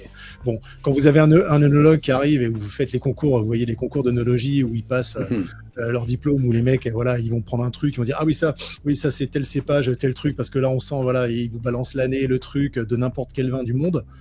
Vous voyez quand même le degré un petit peu d'affinement et de connaissance qu'a la personne. Et ben finalement, en retouche, des personnes qui ont fait ça toute leur vie, on va pas les remplacer comme ça, parce que déjà, la connaissance qu'elles ont visuelle, de rendu de texture, de qualité, ça en fait maintenant, alors effectivement, on va plus passer son temps à retoucher les pétouilles, à lisser les grains de peau, à enlever le bouton par-ci, à machin par-là. Non, ça, elle va plus le faire, ça c'est sûr. Par contre, son œil et son expertise, elle va juste basculer maintenant du côté de la DA et de diriger en fait ces IA qui vont faire ce taf-là qui était chiant, et ça je peux vous le dire parce que j'en ai fait aussi une partie de ma vie de ça. Faire de la retouche beauté, c'est ultra casse-couille. Vraiment. Je suis désolé pour le vocabulaire, mais c'est juste retoucher de la peau en 400%, voilà, etc. Quand vous travaillez pour des grosses boîtes de luxe, etc., où il y a un niveau d'exigence qui est, voilà, c'est pas juste du tampon à la one again, un machin, en faisant ça par-dessus la jambe. Et ça, en fait, c'est un taf où vous, en tant que valeur ajoutée, mais elle est nulle, quoi. Elle est nulle, si ce n'est que, ok, vous savez faire ça techniquement. Mais l'IA, elle rebat. Alors c'est con parce que là, je voulais qu'on parle d'un truc, mais on est en train de basculer sur un des gros autres sujets que je voulais évoquer. C'est le fait que, en fait, ce qu'il faut comprendre, c'est que l'IA, finalement, elle repose la question aujourd'hui de se dire, c'est quoi ma valeur ajoutée ? Et dans un workflow, alors en fait, je vais basculer, je vais sauter directement à ça. Hein. On reviendra peut-être dessus par la suite. Attendez, je vais juste rebasculer deux secondes sur aujourd'hui. Voilà, sur l'histoire d'adapter son workflow, c'est exactement ça. C'est aujourd'hui, en fait, la question qu'il faut se poser, c'est pas en gros, est-ce qu'il faut faire de l'IA ou pas, etc. L'IA, elle est là, de toute façon. Donc après, dites-vous bien que si vous voulez en faire un marché, alors moi, je parle vraiment du côté professionnel de la chose. Je parle pas du côté hobby, etc. Ceux qui font de la photo juste en hobby, effectivement, eux, ils s'en foutent. Je veux dire, c'est pas le sujet, c'est pas ce qui va faire qu'ils vont manger ou moins manger. On fout, ça hobby. Tu le fais pas. C'est comme dessiner des trucs. Voilà, t'es content, machin. Quand c'est ton gagne-pain, par contre, la problématique, elle va se poser de se dire, ok, l'outil IA, il est là. Mes concurrents dans le marché dans lequel je suis l'utilisent. Et le marché l'utilise. Donc, en gros, et c'est une posture, hein, c'est une question éthique. Après, c'est là de se dire, ok, où est-ce qu'on se positionne par rapport à ça ? Est-ce qu'on veut vraiment se dire, moi, ma fabrique, c'est de dire, je m'en sers absolument pas, et mes clients viennent me chercher parce que mon savoir-faire, c'est l'authenticité. Et ça, c'est aussi un argument qui peut être audible. Maintenant, si vous voulez vraiment vous dire, ok, c'est un outil, moi, je vois comment ça peut me servir. Et en fait, la première question qu'il faut se poser, c'est ce que j'ai mis en haut là, de la slide, c'est en gros, est-ce que dans les différentes étapes de mon taf, est-ce que ma présence, en fait, elle apporte vraiment quelque chose ou pas ? Et ma présence, c'est mon cerveau, mon savoir-faire et mon analyse. Pas que un savoir-faire technique de petites mains, et je mets ça entre guillemets, vraiment, c'est pas du tout péjoratif, mais en gros, c'est vraiment le dire d'une tâche très répétitive, laborieuse, pour lequel finalement, même si vous avez tout le skill du monde,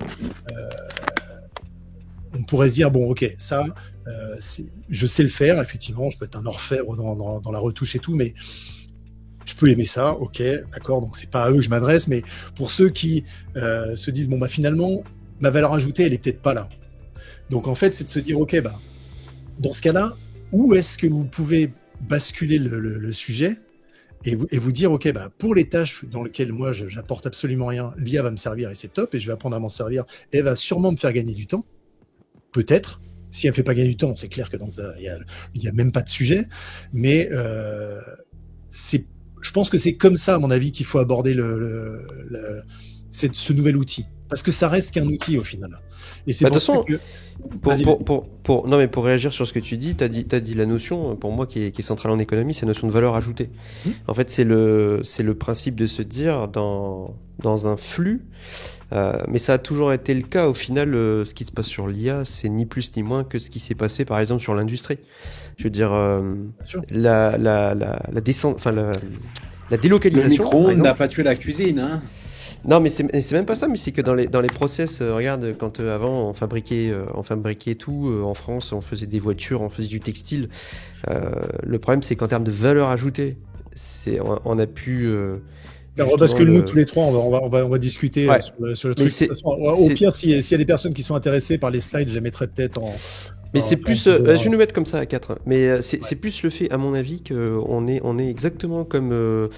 Pour moi, c'est comme, justement, c'est les délocalisations, c'est le fait de dire que, par exemple, derrière l'IA, il y a toujours quand même de l'humain, c'est-à-dire que, par exemple, il y a toutes les petites mains visibles en Inde, au Bangladesh, au Kenya, qui parce que les IA, il faut les entraîner, il faut étudier tout ce que les gens disent, font pour améliorer, ça c'est des millions de personnes qui font ça, mais qui sont payées au lance-pierre. Et en fait, les gens, jadis, dans certains pays, ils fabriquaient des chaussures. Maintenant, ils sont derrière un ordinateur à traiter des requêtes IA. Et ça, c'est les petites mains. L'Inde, par exemple, est un pays qui s'est largement développé sur l'informatique. Et ben, en fait, c'est exactement ça. C'est juste que demain, dans les flux de travail, là où avant, par exemple, on disait en France, on va garder la valeur ajoutée, enfin typiquement c'est Apple, hein, c'est la valeur ajoutée, on la garde en Californie à Cupertino pour penser le truc. Toute la valeur ajoutée reste là, et après tout le reste, la production, etc., tout est externalisé, et après on garde juste à la fin la commercialisation, et basta. Bah là, ça va être un peu pareil de se dire, en fait, on va garder les choses à haute valeur ajoutée, là où l'humain coûte cher. Ça va être ça. Et typiquement, je me souviens de la conversation que j'avais avec Antonio sur l'IA. Il avait dit un truc que je trouvais très juste, c'était de dire, par exemple, t'es un boulanger, bah aujourd'hui, tu veux faire des visuels pour faire ta com. Si tu dois te payer un photographe, t'as pas les moyens. D'accord. Par contre, tu fais un truc en IA avec ton téléphone. Bah, quand tu vois aujourd'hui, justement, par exemple, tu prends un iPhone, un Pixel, il te fait des photos quand même qui sont assez incroyables.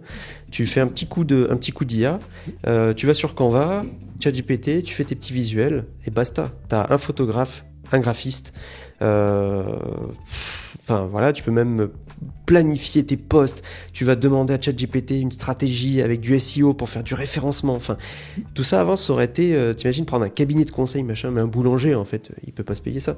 Et donc on va arriver sur le fait que ceux qui pourront se permettre de payer un photographe, une agence de com, machin, ça va être des grosses entreprises, des gros studios. Et en fait, on en revient à cette notion de valeur ajoutée. C'est-à-dire que maintenant, ces postes-là vont rester sur de la valeur ajoutée élevée. Et voilà. Pour ça que la photo, moi je pense que soit par exemple pour tout ce qui est ce qu'on appelle le B2B, c'est de professionnel à professionnel, moi je pense que le B2B, entre guillemets, grand public, pour moi ça va être compliqué. Je parle tout ce qui est visuel, photo de produits, communication. Par contre, tout ce qui est événementiel, moment de vie, et plus sur le B2C, par exemple typiquement un mariage, portrait, ça sont des domaines où les gens ils vont vouloir du vrai, ils vont vouloir de l'authentique. Ouais, complètement. Ça reste un bon exemple de la finalité, hein, c'est la finalité. C'est ça, c'est-à-dire qu'il faut bien comprendre aujourd'hui que pour répondre aussi à une partie, alors c'est vrai que c'est qu'une infime partie du marché de la photographie, mais faut bien comprendre que l'IA aujourd'hui, par exemple pour un photographe de mariage, elle va aider, si tu veux, elle va aider sur la partie justement qui est presque rébarbative, post-prod, etc. Sur l'édition, elle ne remplacera jamais le contact humain, la présence, le fait de shooter au bon moment. Alors jamais. Jamais. On ne sait pas. Ils vont peut-être nous sortir un robot photographe dans quelques mois et puis on ravalera ce qu'on disait. Mais il y a bien des robots pour faire à manger et tout. Oui, bien sûr. Mais c'est vrai je pense que le contact humain reste quand même une valeur parce qu'on est foncièrement, humains tous. On a besoin aussi avec les neurones mimétiques, avec tout ça, on a besoin d'un retour, et pas qu'un retour haptique. On a besoin d'un vrai retour humain avec des vraies émotions, avec une compréhension qui va bien au-delà de juste un texte, un prompt et ainsi de suite. Mais c'est vrai que l'exemple que tu prenais sur le boulanger et encore une fois, et beaucoup de départements de com même maintenant qui prennent ça parfois trop vite même, mais bon en tout cas qui basculent vers ça. C'est sûr que c'était la fameuse démocratisation dont on parlait tout à l'heure.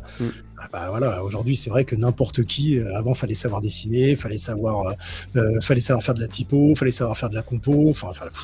C'est tout ça. Ouais. Et là, j'aime beaucoup ce commentaire. Heureusement que l'IA n'ira jamais voir ce qu'il y a de l'autre côté de la colline. C'est là la spécialité de l'humain. Et ouais, totalement. Ouais. On arrive là-dessus. Et là, il y a aussi cette question du coût. Oui, mais si l'humain coûte des euros et que tu as le choix avec une IA à 25 € par mois, le choix sera quoi à votre avis ? Bah oui. Enfin, là, moi, je vais parler pour ma paroisse. Quand moi, je sors des devis pour des clients, parce que moi, je travaille. À part pour la formation, je travaille qu'avec des professionnels. C'est vrai que quand tu arrives, tu sors un devis, ne serait-ce que 1000, 2000, 3000 balles.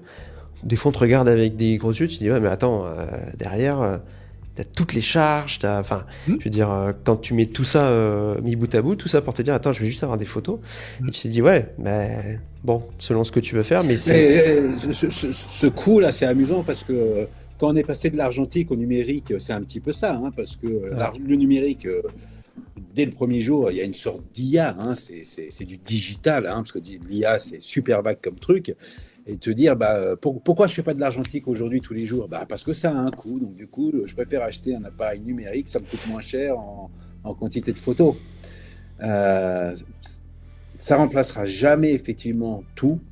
Ça va faire disparaître quelques métiers, ça en crée des nouveaux.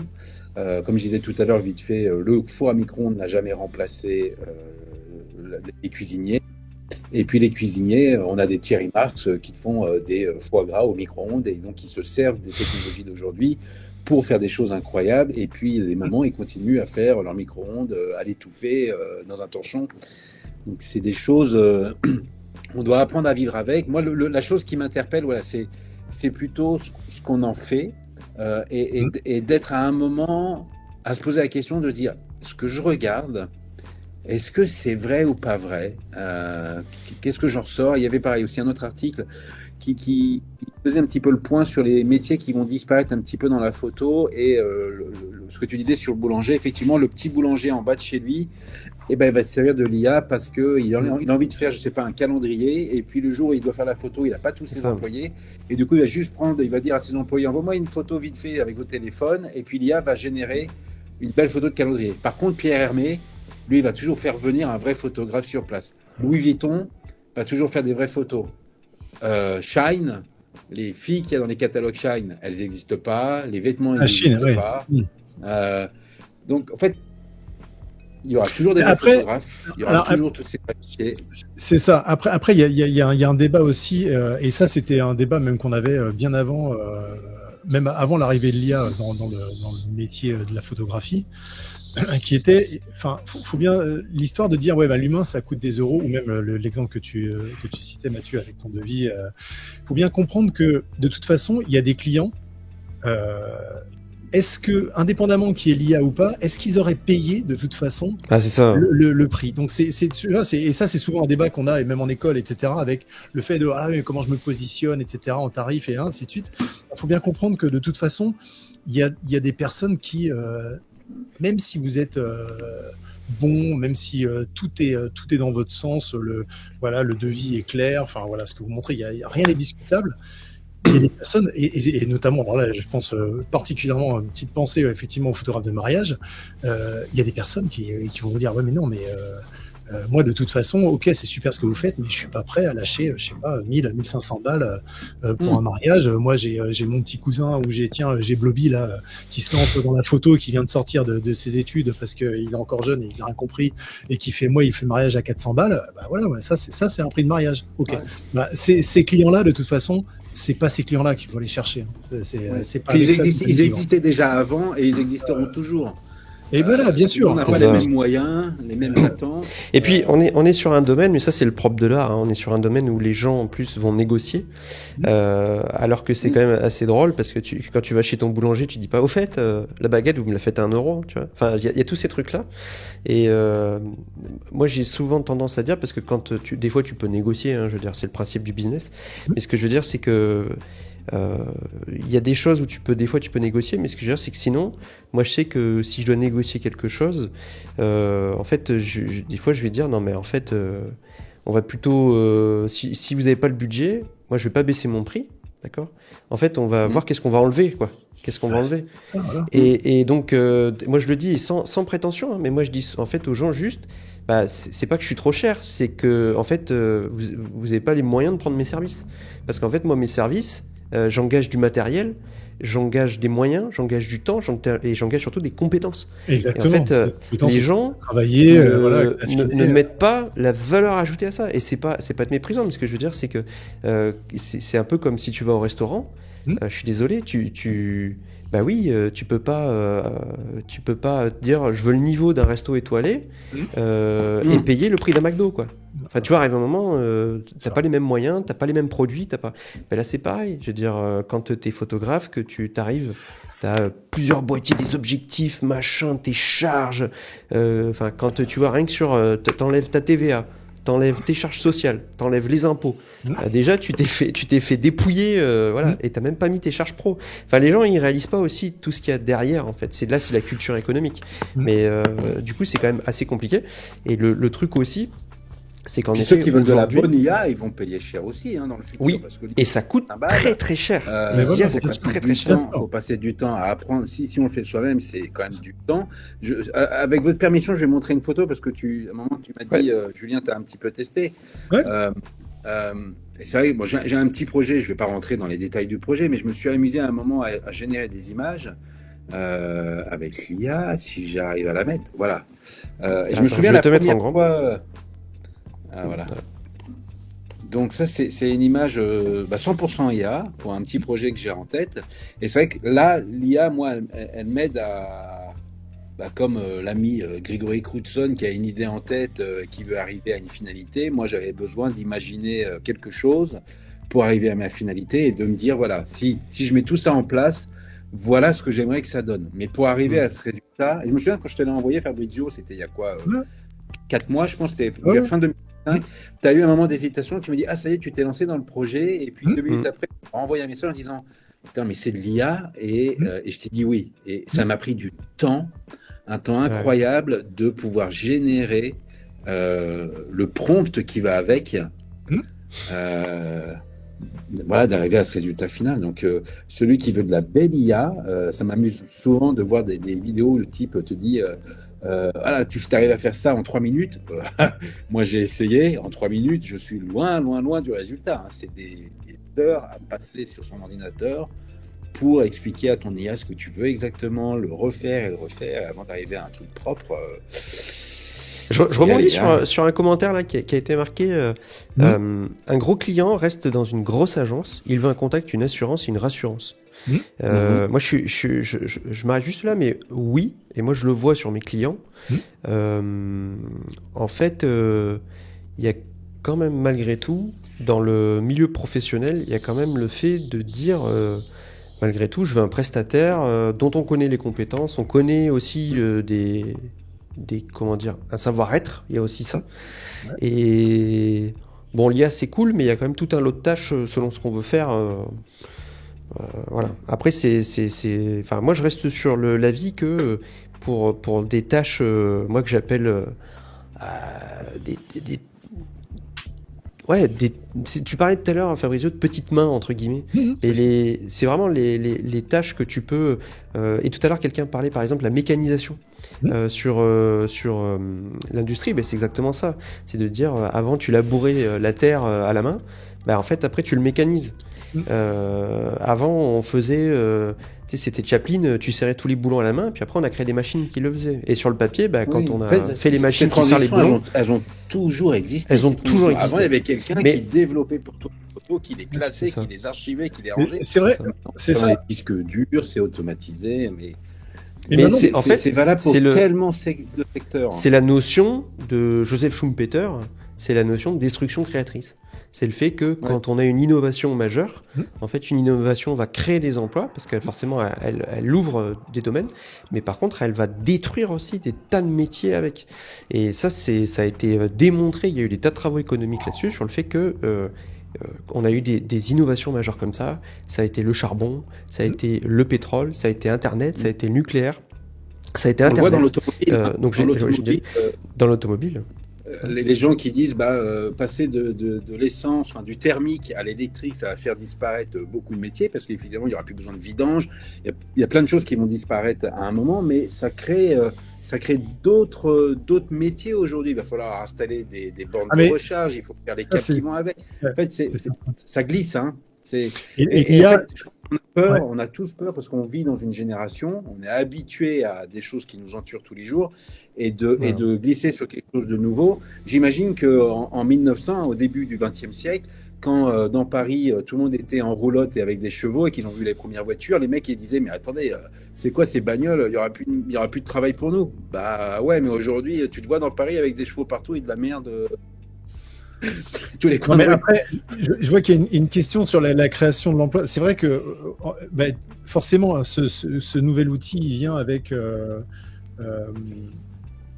bah, il vient avec, il va venir avec des nouveaux besoins. Voilà, tout simplement. C'est-à-dire qu'en C'est ça. gros, et C'est ça. on en parlait là au travers de la façon de l'appréhender, donc en fait de devenir performant avec, donc d'arriver plus ou moins rapidement justement avec le moins d'itérations possible à un résultat qui est adéquat, qu'on arrive à bien manipuler pour être vraiment donc être vraiment bon, pardon. Donc on va vraiment avoir les nouveaux métiers.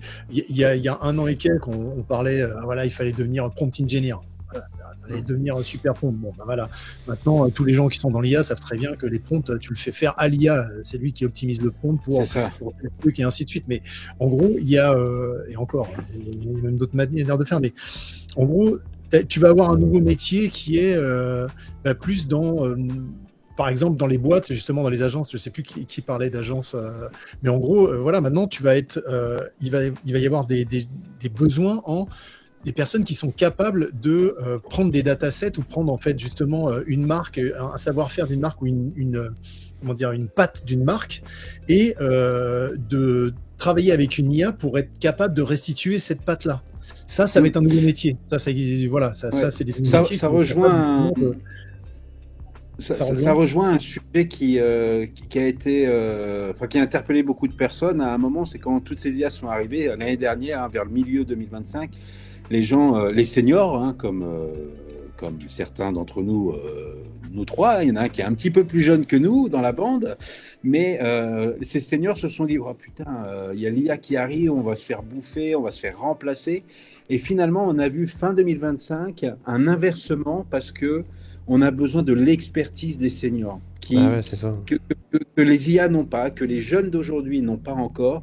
Et en fait, c'est un mix où une bonne IA, bah, elle a besoin de quelqu'un qui a de l'expertise et qui comprend son client, qui connaît ce qui s'est passé dans le passé, et on ne peut pas basculer d'un seul coup à 100% vers l'IA. C'est ce mix entre les deux, et les seniors, les cinquantenaires aujourd'hui, qui comprennent l'IA et qui s'en servent, sont en fait très demandés sur le marché du travail. On le voit aux États-Unis, où il y avait cette peur des seniors de perdre leur travail à cause de l'IA. Et en fait, c'est les petits jeunes qui commencent à flipper parce que eux, ils n'ont pas l'expertise des seniors. Là, donc, je rebondis sur je rebondis sur le commentaire. Là, la question de l'emploi n'est pas tant que cela va se compenser, mais est-ce que les gens qui vont perdre leur emploi aujourd'hui seront ceux qui travailleront dans l'IA demain? En fait, c'est exactement la même problématique que typiquement. Moi, j'habite dans le Nord. J'ai travaillé dans le bassin minier, par exemple. C'est typiquement le cas, par exemple, de la désindustrialisation. De se dire un territoire qui était hautement spécialisé, d'un coup il est désertifié parce qu'en fait l'emploi change complètement. Ça veut dire que derrière il faut une adaptation. Le problème c'est que le marché économique va beaucoup plus vite. Par exemple pour former des gens à l'IA, là pour le coup ça demande des très hauts niveaux de compétences. Il va falloir quand même pas mal d'années pour créer, et moi je l'ai vu pour avoir travaillé dans l'éducation nationale. Je me souviens que les problématiques, et moi je discutais beaucoup avec le milieu du patronat quand j'étais prof, et donc je me souviens d'avoir eu des réunions par exemple avec le MEDEF et compagnie, où en fait j'avais des patrons d'industrie dans le Pas-de-Calais, dans le Nord-Pas-de-Calais, qui m'expliquaient, qui me disaient mais en fait moi mes besoins aujourd'hui ils sont là, mais en fait les filières de formation n'existent même pas. Et de dire, par exemple, je me souviens que j'avais un mec qui était hyper intéressant, un chef d'entreprise qui m'avait dit, mais en fait, dans 10 ans, plus de la moitié des emplois qui seront créés n'existent même pas aujourd'hui. Et de dire, mais c'est exactement ça. Le problème, c'est que le monde là va très très vite. Il va falloir une adaptabilité qui est assez énorme. Et le problème, c'est qu'en plus, ça demande des investissements qui sont colossaux. Et par exemple, aux États-Unis, en Chine, en Inde, ils investissent des milliards et des milliards. Et c'est ça aussi l'enjeu aujourd'hui, c'est qu'on est dans un pivot qui est un pivot d'investissement. Et le problème, c'est que c'est un investissement sur la connaissance. Et pour la connaissance, il faut se former, il faut créer, il faut innover et il faut investir aussi. En fait. C'est ça, il faut accompagner. Exactement. Et ça, moi, c'est là. Si on parlait au tout début, là, est-ce que vous avez peur ou pas? Enfin, c'est pas tant l'IA qui me fait peur, moi, aujourd'hui, c'est plus effectivement le côté sociétal et le côté accompagnement et la prise de conscience de l'impact profond que ça va avoir sur le long terme. C'est-à-dire que ça, c'est souvent un aspect qui est d'ailleurs, il y a une loi, je me rappelle plus du nom, mais il y a une loi qui disait ça. Mais en gros, c'est l'impact sur le long terme. Je pense il est malheureusement, alors à part chez ceux qui effectivement sont complètement angoissés par cet avenir-là, mais je pense qu'il est vraiment sous-estimé. Et c'est vrai que les actions, elles devraient déjà être prises, elles auraient déjà dû être prises presque pour justement accompagner tout ce que tu disais, Mathieu, et avoir justement ces formations et être capable, voilà, la question de QQ là, c'est exactement ça, c'est-à-dire qu'en gros, les personnes qui perdent leur emploi aujourd'hui, alors si elles perdent leur emploi, c'est-à-dire que comment tu les accompagnes justement vers des nouveaux, ou comment tu les, dans cette transition de dire voilà, tu vas rester dans le même domaine, mais il faut que tu bouges un peu. Voilà, les lignes ont bougé. Voilà. Maintenant, il faut que ton expertise elle se transforme vers ça. Ça, c'est sûr que. Alors, il y a des passionnés, il y en a qui vont prendre ça à bras le corps et y arriver, et d'autres, il faudrait, si tu veux, avoir des structures qui les accompagnent là-dedans pour pouvoir effectivement être un peu plus dans la continuité du taf, parce que effectivement, il y a quelqu'un qui disait de toute façon, les jeunes, on les embauche plus, parce que maintenant, de toute façon, c'est pas compliqué. Quand vous êtes jeune, on vous demande d'avoir une expérience sans déconner qui est grande comme un bras, et après, les vieux, de toute façon, les vieux, c'est bon, ils sont has-been, ils coûtent cher, on les fout sur le carreau. Donc c'est vrai qu'à un moment, tu peux pas te retrouver juste avec le milieu, tu vois, et dire alors on fait quoi avec les jeunes, on les forme comment, moi j'ai une grande question, même tu vois, toi qui viens de l'éducation, tu sais ça par cœur. Tu vois, quand je vois ma belle-fille aujourd'hui qui est dans un cursus, je me dis mais ça va être quoi c'est quoi le débouché, dans le domaine, le truc du commerce et tout machin. Tu fais mais putain, mais ouais, ok, super. En fait, j'ai l'impression de voir ce que nous on avait à l'époque en tant qu'artiste quand on faisait les filiales artistiques, etc. Où on dit ouais mais non mais ça c'est bon. Si tu veux être sérieux, si tu veux avoir un taf, va faire ingénieur. Ok. Alors aujourd'hui, en fait, ce qui se passe, c'est que il n'y a plus personne qui est épargné. Donc en gros, on fait comment maintenant? Bonne question. Ah, mais c'est vraiment pour rebondir là-dessus. Moi, ça m'avait frappé vraiment quand je travaillais dans l'éducation. Il y avait une dissonance énorme. Moi, ça m'avait frappé entre l'évolution de l'emploi, l'évolution du marché, etc. Et de dire, par rapport notamment au contenu de formation, et moi je le voyais par exemple en tant que prof, la dissonance qu'il y avait entre les outils que moi je pouvais utiliser dans ma vie perso, les outils justement ultra modernes, ultra machin, et par exemple les outils qui nous étaient donnés par l'institution, qui étaient des outils qui étaient archaïques.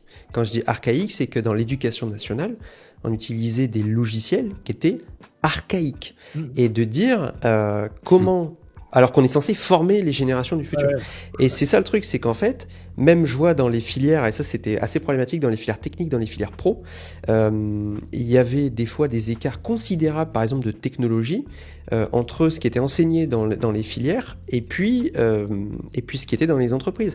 Et moi je me souviens d'être allé dans des entreprises justement d'industrie, où ils faisaient des choses incroyables, et j'avais fait un stage, une fois ça m'avait marqué, j'étais allé dans une boîte sur Arras, où en fait ils faisaient de la pièce de précision. Donc en fait eux, leur métier c'était de créer des pièces sur mesure pour l'industrie, et notamment quand les clients trouvaient plus les pièces, ils leur refabriquaient sur mesure. Et alors là il y avait deux choses qui m'avaient impressionné, c'est qu'ils avaient des personnes qui faisaient vraiment des ingénieurs, qui créaient les pièces en 3D, donc les mecs c'était des cerveaux quoi. Et à côté, il y avait les mecs qui faisaient les pièces. Et quand j'avais visité leurs ateliers, et ça m'avait frappé, ils avaient deux manières de faire des pièces. Ils avaient d'un côté des systèmes assistés par ordinateur, où c'était au micron, c'était vraiment des trucs, voilà. Et à côté, les mecs, ils avaient des machines qui dataient des années 50, où ils faisaient tout de manière purement mécanique, avec que des serrages. Et les mecs, ils disaient que ils arrivaient au même résultat. Mais la seule différence, c'est qu'avec un ordinateur, ils pouvaient avoir le résultat en fait juste en faisant de la programmation. Voilà. Et que de l'autre côté, pour arriver au résultat au micron, il leur fallait 10 ans d'expérience sur les machines. Mais des machines des années 50. Ça ramène à Artemis. Artemis, je ne sais pas si vous avez entendu, mais ils ont expliqué que la capsule qui est partie donc autour de la Lune, elle avait rien à voir avec les capsules de Elon Musk qui sont de grands écrans. On dit en fait la technologie qui est embarquée, donc il y a la technologie d'aujourd'hui, mais il y a encore énormément de choses. C'était genre 80% des boutons qui sont les mêmes que ce qu'on a envoyé à Apollo, quoi. Voilà. Et parce que c'est rustique, mais ça fonctionne. Ça fonctionne. Quand tu vois dans le chat, il y avait un truc très juste là de My Little Trip là, et c'est vrai que ça, je pense qu'il résume bien le souci qui ébranle un peu tout le monde aujourd'hui, là, c'est le fait que c'est vrai que il dit la vraie révolution, c'est que le tertiaire n'avait jamais été touché. Ouais. Et ça, c'est vrai. Ça, c'est vrai que c'est ce qu'on appelait les cols blancs avant, entre col bleu, col blanc. Et après, il y a aussi une chose qui est... il y a une chose sur laquelle j'avais pas eu le temps de rebondir tout à l'heure. On disait, oui, c'est comme le micro-ondes, etc. Alors, le souci de l'IA, c'est que justement, la comparaison, l'analogie avec juste un outil simple, entre guillemets, est pas vraiment pertinent dans le sens où c'est beaucoup plus profond ce que fait l'IA par rapport à juste un simple outil, entre guillemets, simple outil, je m'entends. Hein. Mais c'est vrai que, tu vois, typiquement, faut comprendre qu'aujourd'hui, il y a des personnes, la photo, la génération, l'image, etc., ou les films ou autres, c'est des hobbies. C'est des passions, c'est des choses, ou même la musique, voilà, c'est des gens qui passent du temps à apprendre, etc. Et le pain. Et le pain. Mais le pain, là, pour l'instant, c'est pas encore remplacé. Ça viendra. Mais voilà, c'est vrai que d'un seul coup, tu te retrouves avec une entité, on va appeler ça comme ça, qui finalement le fait pour toi et fait un truc qui à l'origine était même presque personnel, si tu veux, et passionnel. Ça, il n'y a aucun outil qui était capable. Genre, le mec qui a inventé le marteau ou ce genre de truc, tu vois, il n'a pas révolutionné le truc. Il dit, ça y est, c'était pas pareil, quoi. Et en ça, il y a un vrai paradigme avec l'IA, c'est qu'elle va beaucoup plus loin, et on le voit bien aujourd'hui dans les réflexions, quand tu commences à travailler un peu avec des IA vraiment, des modèles pro, etc. Tu sens bien que c'est pas, tu vois, ça va beaucoup plus loin qu'un simple outil, en fait. Donc c'est vrai que de dire que oui, le tertiaire va prendre un vieux backdraft, un gros souffle là, oui, c'est sûr que ça, je pense qu'on n'a pas eu d'équivalent en fait. Et c'est surtout que nos sociétés, par exemple, nous, c'est l'enjeu, par exemple en France, il y a encore pas si longtemps que ça, on disait la France de demain, c'est une France sans usine, c'est le fait qu'on a désindustrialisé pour se focaliser sur le tertiaire, parce qu'on se disait le tertiaire, c'est l'échelon supérieur qu'on peut pas remplacer. À l'époque, c'est comme ça qu'on le voyait, la preuve que si. En fait, ça va être une forme, dans une proportion encore plus large, parce qu'en fait l'IA, on va même pouvoir l'insérer même dans l'industrie, même dans l'agriculture par exemple. Il y a quand même beaucoup de choses qui vont être faites comme ça. Je veux dire, typiquement, demain, par exemple, tu verras qu'avec les machines dopées à l'IA, tu vas avoir dans l'agriculture plein de métiers de manutention qui vont être supprimés. Je veux dire, aujourd'hui, un tracteur, il passe et puis il laboure un champ tout seul par satellite.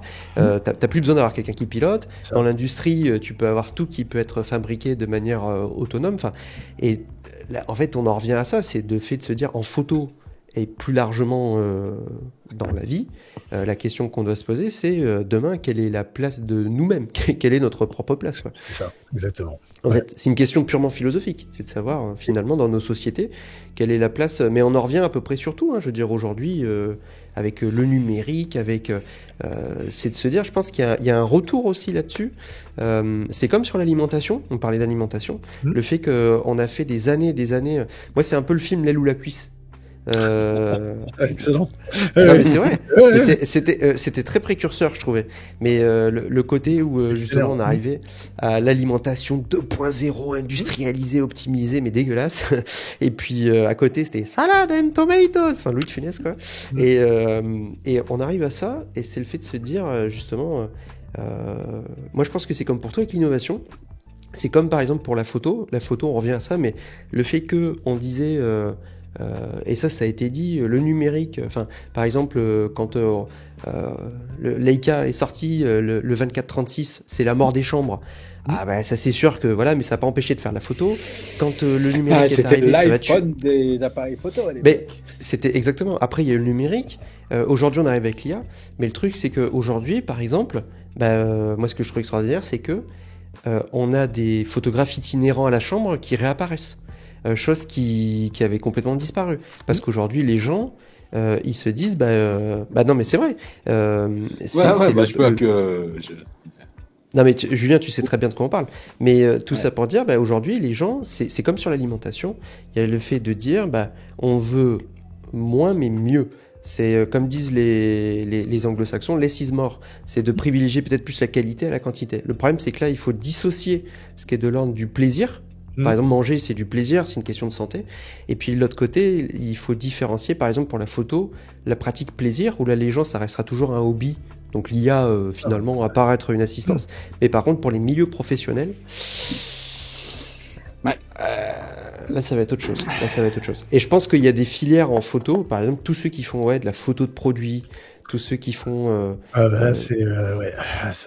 rebat pas mal les cartes. Mais encore une fois, c'est-à-dire que c'est-à-dire qu'on va avoir peut-être plus l'opportunité d'être à la direction. Enfin, tout ce savoir-faire-là, pour moi, enfin, je veux pas être pessimiste là-dessus. Et même je le constate aussi pour partie.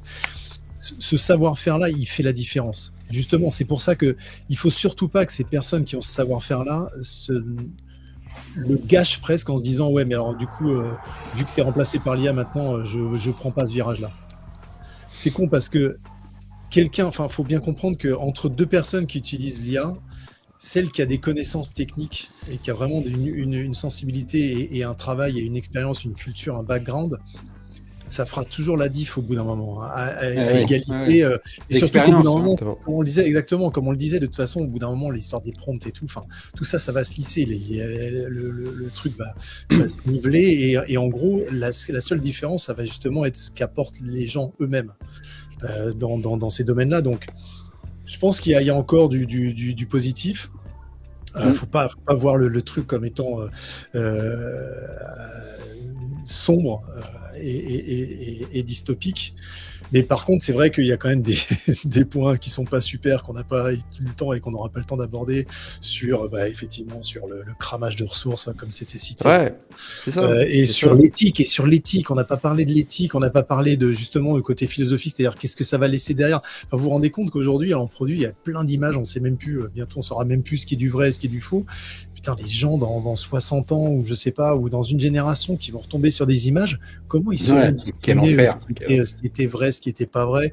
Enfin, et puis oui, en plus on va droit dans le mur. Enfin, au niveau cravage de ressources. Enfin, ça c'est, on a fait qu'accélérer le truc. Des fois on marche sur la tête, mais c'est pas nouveau. C'est compliqué. Et comme dit David, moi je suis assez d'accord, l'IA vise un résultat, l'humain prend de l'expérience, ça c'est vrai.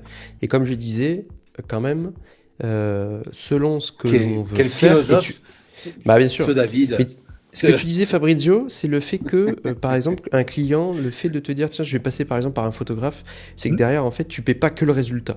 Tu paies derrière le suivi, l'accompagnement, l'expertise, la discussion physique, parce qu'en fait, un ordi, c'est qu'un ordinateur, tu sais, c'est comme un appareil photo. Un appareil photo, tu passes en mode automatique, c'est qu'un ordinateur. Donc lui, il exécute bêtement. Le fait, c'est qu'un humain est doté d'intelligence au sens premier du terme. Et dans l'intelligence, il y a aussi la sensibilité. Et ça, c'est quelque chose qui est... Voilà, c'est ça, l'intelligence émotionnelle. On a tous une intelligence émotionnelle différente. Et la photo étant de l'art, on achète aussi ça, c'est le fait de dire on achète une émotion, un regard, une créativité. Et ça, c'est quelque chose où c'est ce qui va aussi nous différencier. C'est pas simplement le résultat brut de la qualité.